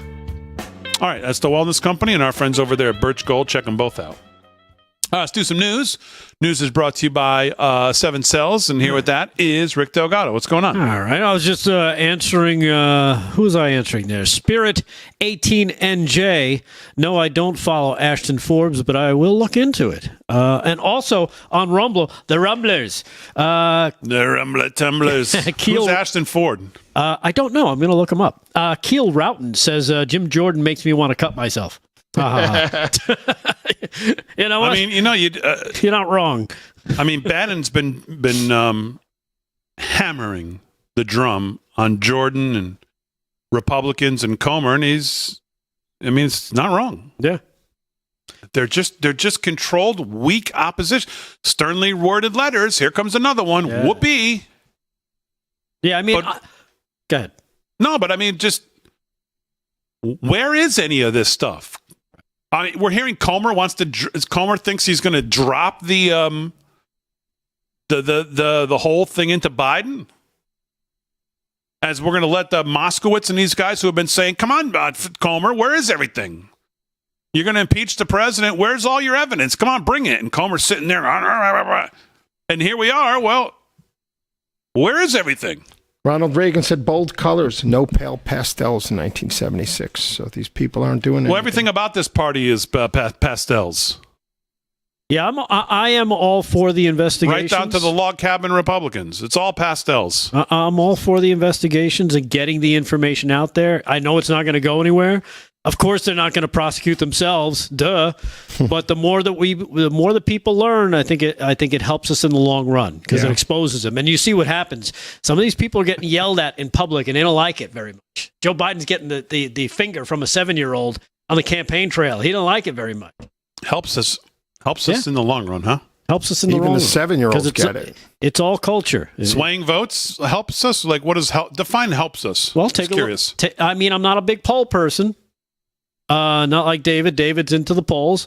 But let's face it. You see how the public sentiment against Joe Biden has changed. It's shifted. People don't trust him anymore because we just got to keep hammering away at it. Because we're fighting. You think that's because of stuff that Comer's telling us, or you think it's because their mortgage rate's 8.5%? No, I think it's a combination of things, but you got to keep it up on all fronts. It's the economy first. Yeah. Border, national security.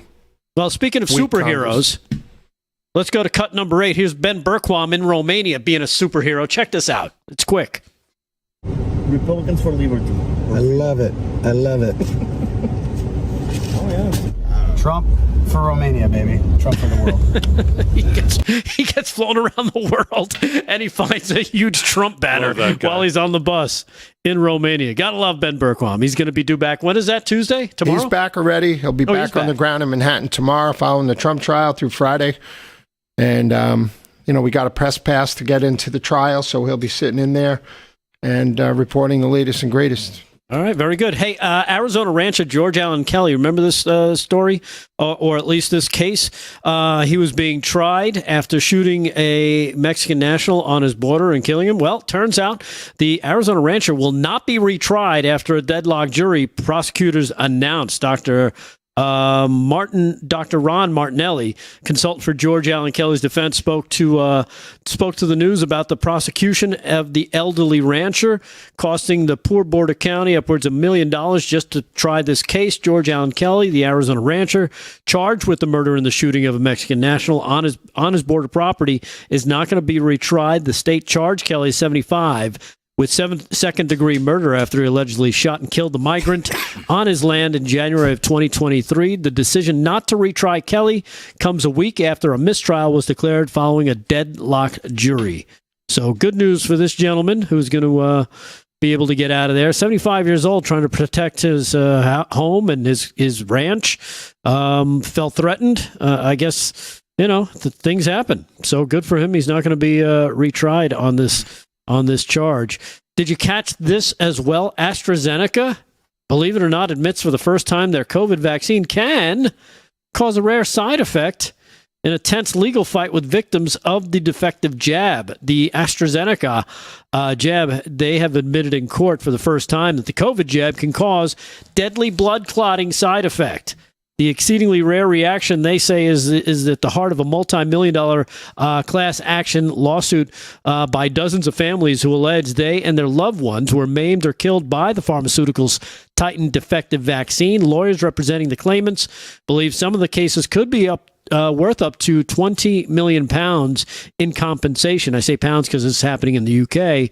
Cambridge-based AstraZeneca, which is contesting the claims, acknowledged in a legal document submitted to the High Court in February that its vaccines can, in some cases, cause TTS. That's short for thrombosis with whatever. Let's just call it TCS. And also DVT, deep vein thrombosis. Yeah. A medical condition where a person suffers blood clots along with low platelet count. Platelets typically help clot the blood. So, Rick, I had nurses in wound care centers in major hospitals in New York I've had multiple nurses tell me there was an explosion of blood clots 16 months after the first vaccines were rolled out.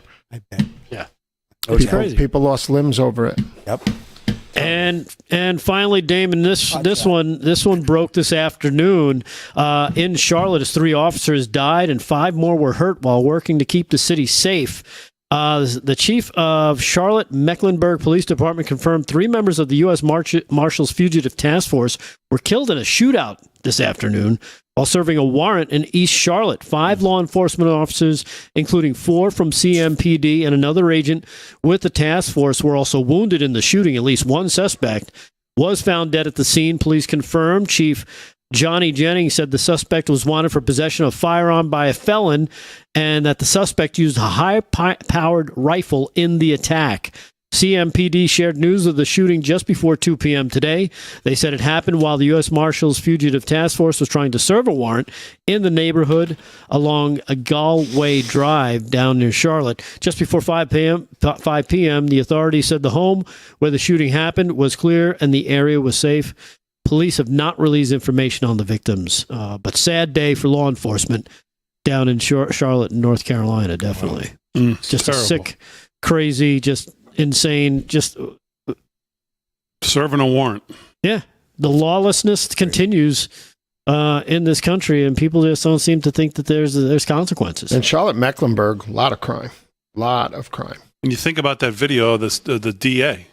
Yeah. She doesn't even have respect for the police. No. That's what I'm saying. Right. These are what these guys are dealing with, putting their lives on the line every time they get out of their car or approach somebody or go to, and this is the DA. With no respect at all for the police. Like he says to her, what do you want me to do? Not do my job? What am I supposed to do? He's great.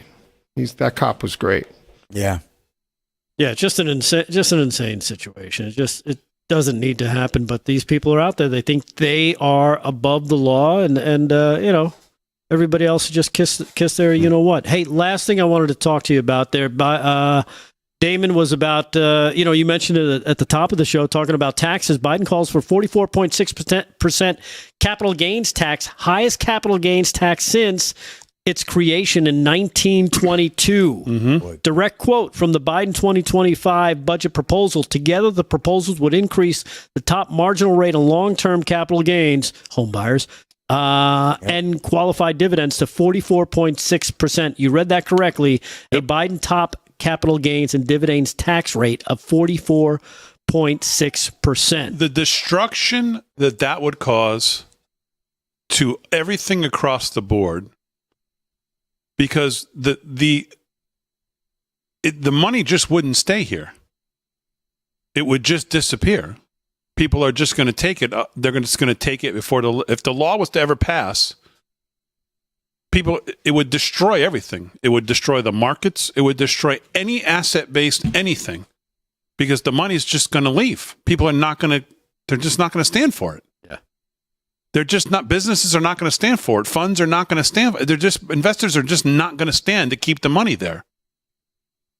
So they're going to either sell it, move it. It would just destroy everything. And plus the unrealized gains. This is why I put this out. I know I keep harping on it. President Trump has a real opportunity in front of him, and I don't know that he'll take it. But you solve the money, you solve the state. Voting block is going to be a big voting block come November. The crypto, blockchain, BTC voting block is going to be a substantial voting block. They're going to have substantial power in Washington, lobbying, and he has an opportunity to take a position for sound money, for freedom, for liberty, and for individual sovereignty, and for sound, and most importantly, for sound money. Doesn't have to come out and say Bitcoin's the greatest thing ever, but he needs to come out in support of the individual and sound money, and he's got an opportunity to capture that voting block, which could make a big difference. Because these proposals are outrageously insane.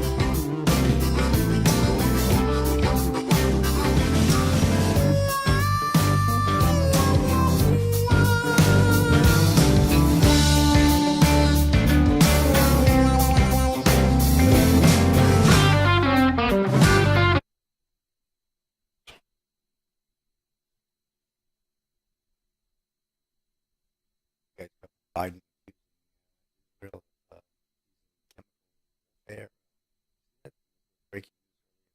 No. Box. What, the phosphorus?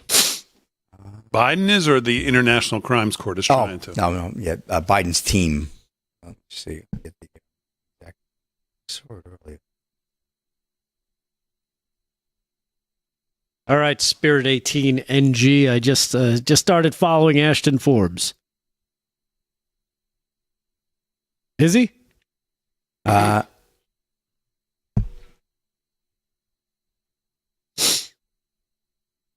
You got anything with the UFOs?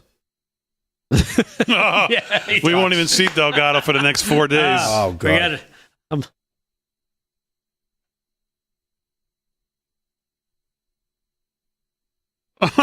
Oh, yeah, I saw those. Everybody knows those are true. Oh, my pack died. You have any? This was Biden. Oh, there it is, MH370. Yeah, Biden admin accuses Israeli military of human rights violations and stunning condemnation. State Department finding comes as anti-Israel protests sweep college campuses. So Biden admin is accusing Israeli military of human rights violations. Well, they were coming down on the Israelis for using the white phosphorus too, also, but that's nothing. Uh-oh. The garbage. Which one? Oh, the batteries? Oh! Kristaps Porzingis out. Probably out for the season, out for the rest of the playoffs. Oh, really? Wow. Yeah. Got hurt dribbling the ball.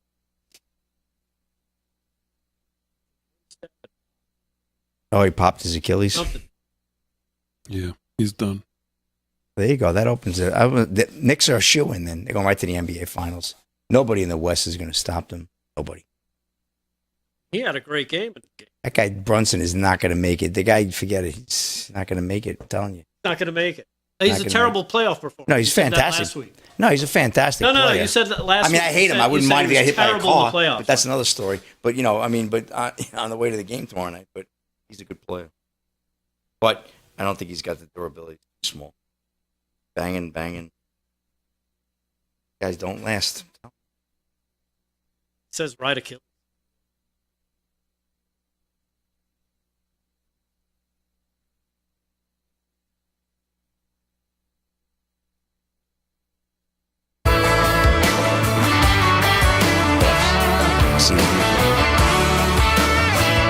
Live from Studio 6B on a Monday, Real America's Voice, 13 till the hour. Let's do a little news with the host of Breaking Point, Saturday mornings right here, 8 a.m. on Real America's Voice, and that would be Mr. David Zia. Mr. Zia, what's going on? Hey, so I was with Harry at the Columbia protests on Sorry Friday. to hear that. Yeah, right? And but we got some good footage, and it was encouraging because the Bring Them Home Now protesters were on the street at 9:30, respecting the police, civilized, as opposed to the Gaza encampment inside, where the head of the pro-Palestinian movement in there basically said, I don't fight to injure, I fight to kill, and wants all Jews dead. That's who's leading this in Columbia University. Really terrible what's going on here. But we were talking about the areas, and when Trump went into Harlem, he was in West Harlem, Hamilton Heights. It's uptown in Manhattan. It's near Washington Heights, which is not a good area. But if you just go south of there to 109th Street, the subway line, the N train, it's the most dangerous subway line in the city. And there were 3 terrifying attacks late last week, right when we were there. I think it was the next day, maybe it was Friday night when we were there in the morning, and then the next day. But at 110th Street, so I wanted to point that out for Harry. A guy was sitting on a bench. Somebody snatched his cell phone. Somebody else was attacked. And then down in 74th Street, there was another attack, which is right by my son's apartment, the beautiful Upper West Side. You're not safe anywhere in New York City. So major numbers might be down in murders and shootings, but overall crime is up. And don't let anyone tell you different. I just wanted to get to two quick clips. Cut number 14, myocarditis. I've been into fashion since I can remember. But one day I had a stomachache so bad I didn't want to do anything. The team at New York Presbyterian said it was actually my heart. It was severely swollen, something called myocarditis. But doctors gave me medicines and used machines to control my heartbeat. They saved me. So now I can become the next great fashion designer. Oh, so it's a good thing. Yeah. So happy ending to the story. You'd think the last caption would be, "This didn't exist before 2021." Right. No, God forbid. In It's always children, been around. very rare. But yeah, that's what's going on. I got one more quick clip. I think it's supposed to be cut 16 minute 52 seconds. Ben Bergquam in Romania talking to officials on how they see the United States and other. Okay, George, we met in Washington, D.C. at CPAC. Now I'm honored to be here with you at the Make Europe Great Again event. It's our honor to have you as a guest, and it's important for us to have people from the States, from South America, and all 27 states of the United Europe. So the question is, how important is President Trump? I'm seeing this pattern here, not just to America, but to the rest of the world, in particular to Europe, the elections coming up in November for President of the United States.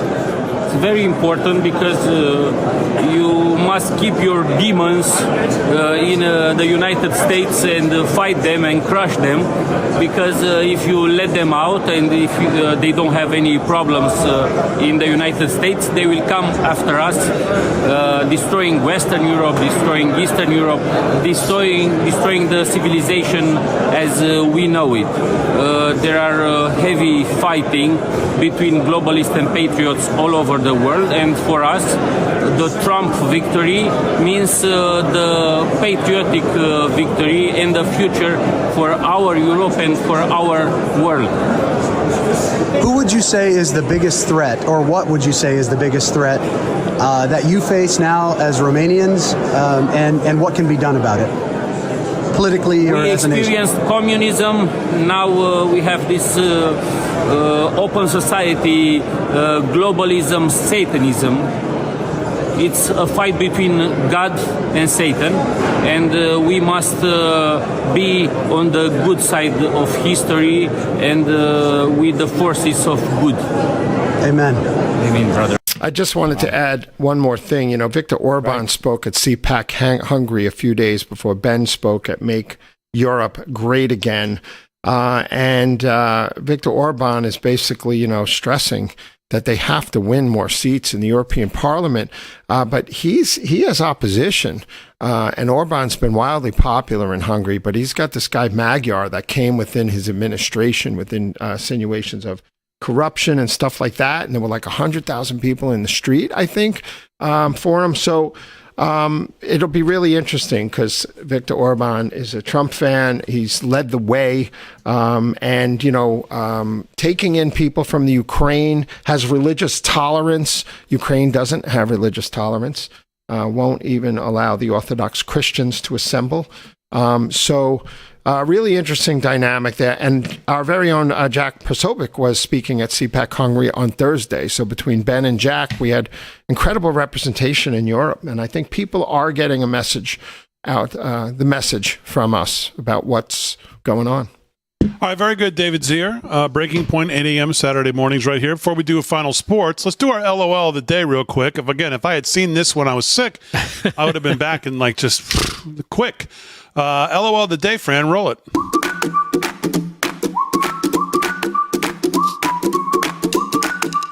I've been thinking that we really all need a tremendous hug in the world right now. Yeah. But in our country, we need you to be Mamala of the country. Mamala. Yeah. Where'd they find it? Yeah. Oh my God. Oh my God. Mamala, says Drew Barrymore. Did you see did you watch the way she was like like cult like she was like watching it the whole time like oh my god like she was like way too close on the couch. It was really weird. Mamala. Oh, we need Mamala. Oh my god, please. Isn't that like it almost sounds like molasses? Yeah. All right, Slick, what else is going on in sports? All right, well, quick hit to the scoreboard. Big D, NBA Game 4. Boston right now leads the series 2-1, and it looks like they're going to wrap this game up. They're up 97-80, leading the Heat by 17 with 2:16 to go. But bad news there. Their star center, Kristaps Porzingis, calf injury, so we don't know. We'll get more results on that, but he's in the locker room, not expected to return for the rest of the night. A couple of quick hits. Jason Kelce's going to be on ESPN's Monday Night Countdown. That's where the former Philadelphia Eagles center and Kelce's brother there, Travis Kelce's brother is going to be at. And Arizona Division I girls softball team, most home runs in college history. Unbelievable. So congratulations to those girls. Christian 89-15 and Getta, let me know about that. And just one real quick story to close out the night. Our favorite guy, Mike Tyson, abstaining from weed and theft before Jake Paul fight. Dylan Gwynn of Breitbart. Mike Tyson has released several intense training videos in the lead up to his July 20th fight. Remember that big deal? We're going to have a big night that night with Jake Paul. And now we know at least part of the reason he appears so angry. He's abstaining from weed and sex during an appearance on the Damon Elliott show. The 57-year-old said he had not smoked weed or had sex in 2 weeks. The former heavyweight champ spoke about his disciplined lifestyle more in depth in an interview with Forbes. The decision to stop smoking and consuming weed is likely rooted in the Texas Department of Licensing and Regulation, which lists marijuana as a banned substance. Remember, the fight's going to be in Jerry World. The sex, well, that's his call. Make no mistake about it, though. Whether Tyson is high or not, Jake Paul will feel power he has likely never felt before. So, Mike Tyson, no weed, no sex. Not good news for Jake Paul. But we'll see what happens. What's he going to do to him? I thought they were going to fight. They're going to fight. When is that fight? July 20th. AT&T Stadium. We got the big party, right? Come on, we're having a big party. Yeah, it's a big party. My house, right? Your house. Yeah. Hot tub. Hot tub. Yeah. With Teletubby. Yeah. In our banana hammocks. It'll be fun. Yeah. Speak for yourself. All right, as always, we salute our military, active and active police, firefighters, first responders, EMTs, everybody on the front lines protecting us, all our emergency personnel. Thanks to everybody on the show. Great job, Harry Oates. Fran, great job. We'll see you tomorrow night. Remember, your calls on Thursday with Harry on the highway. We'll see you tomorrow.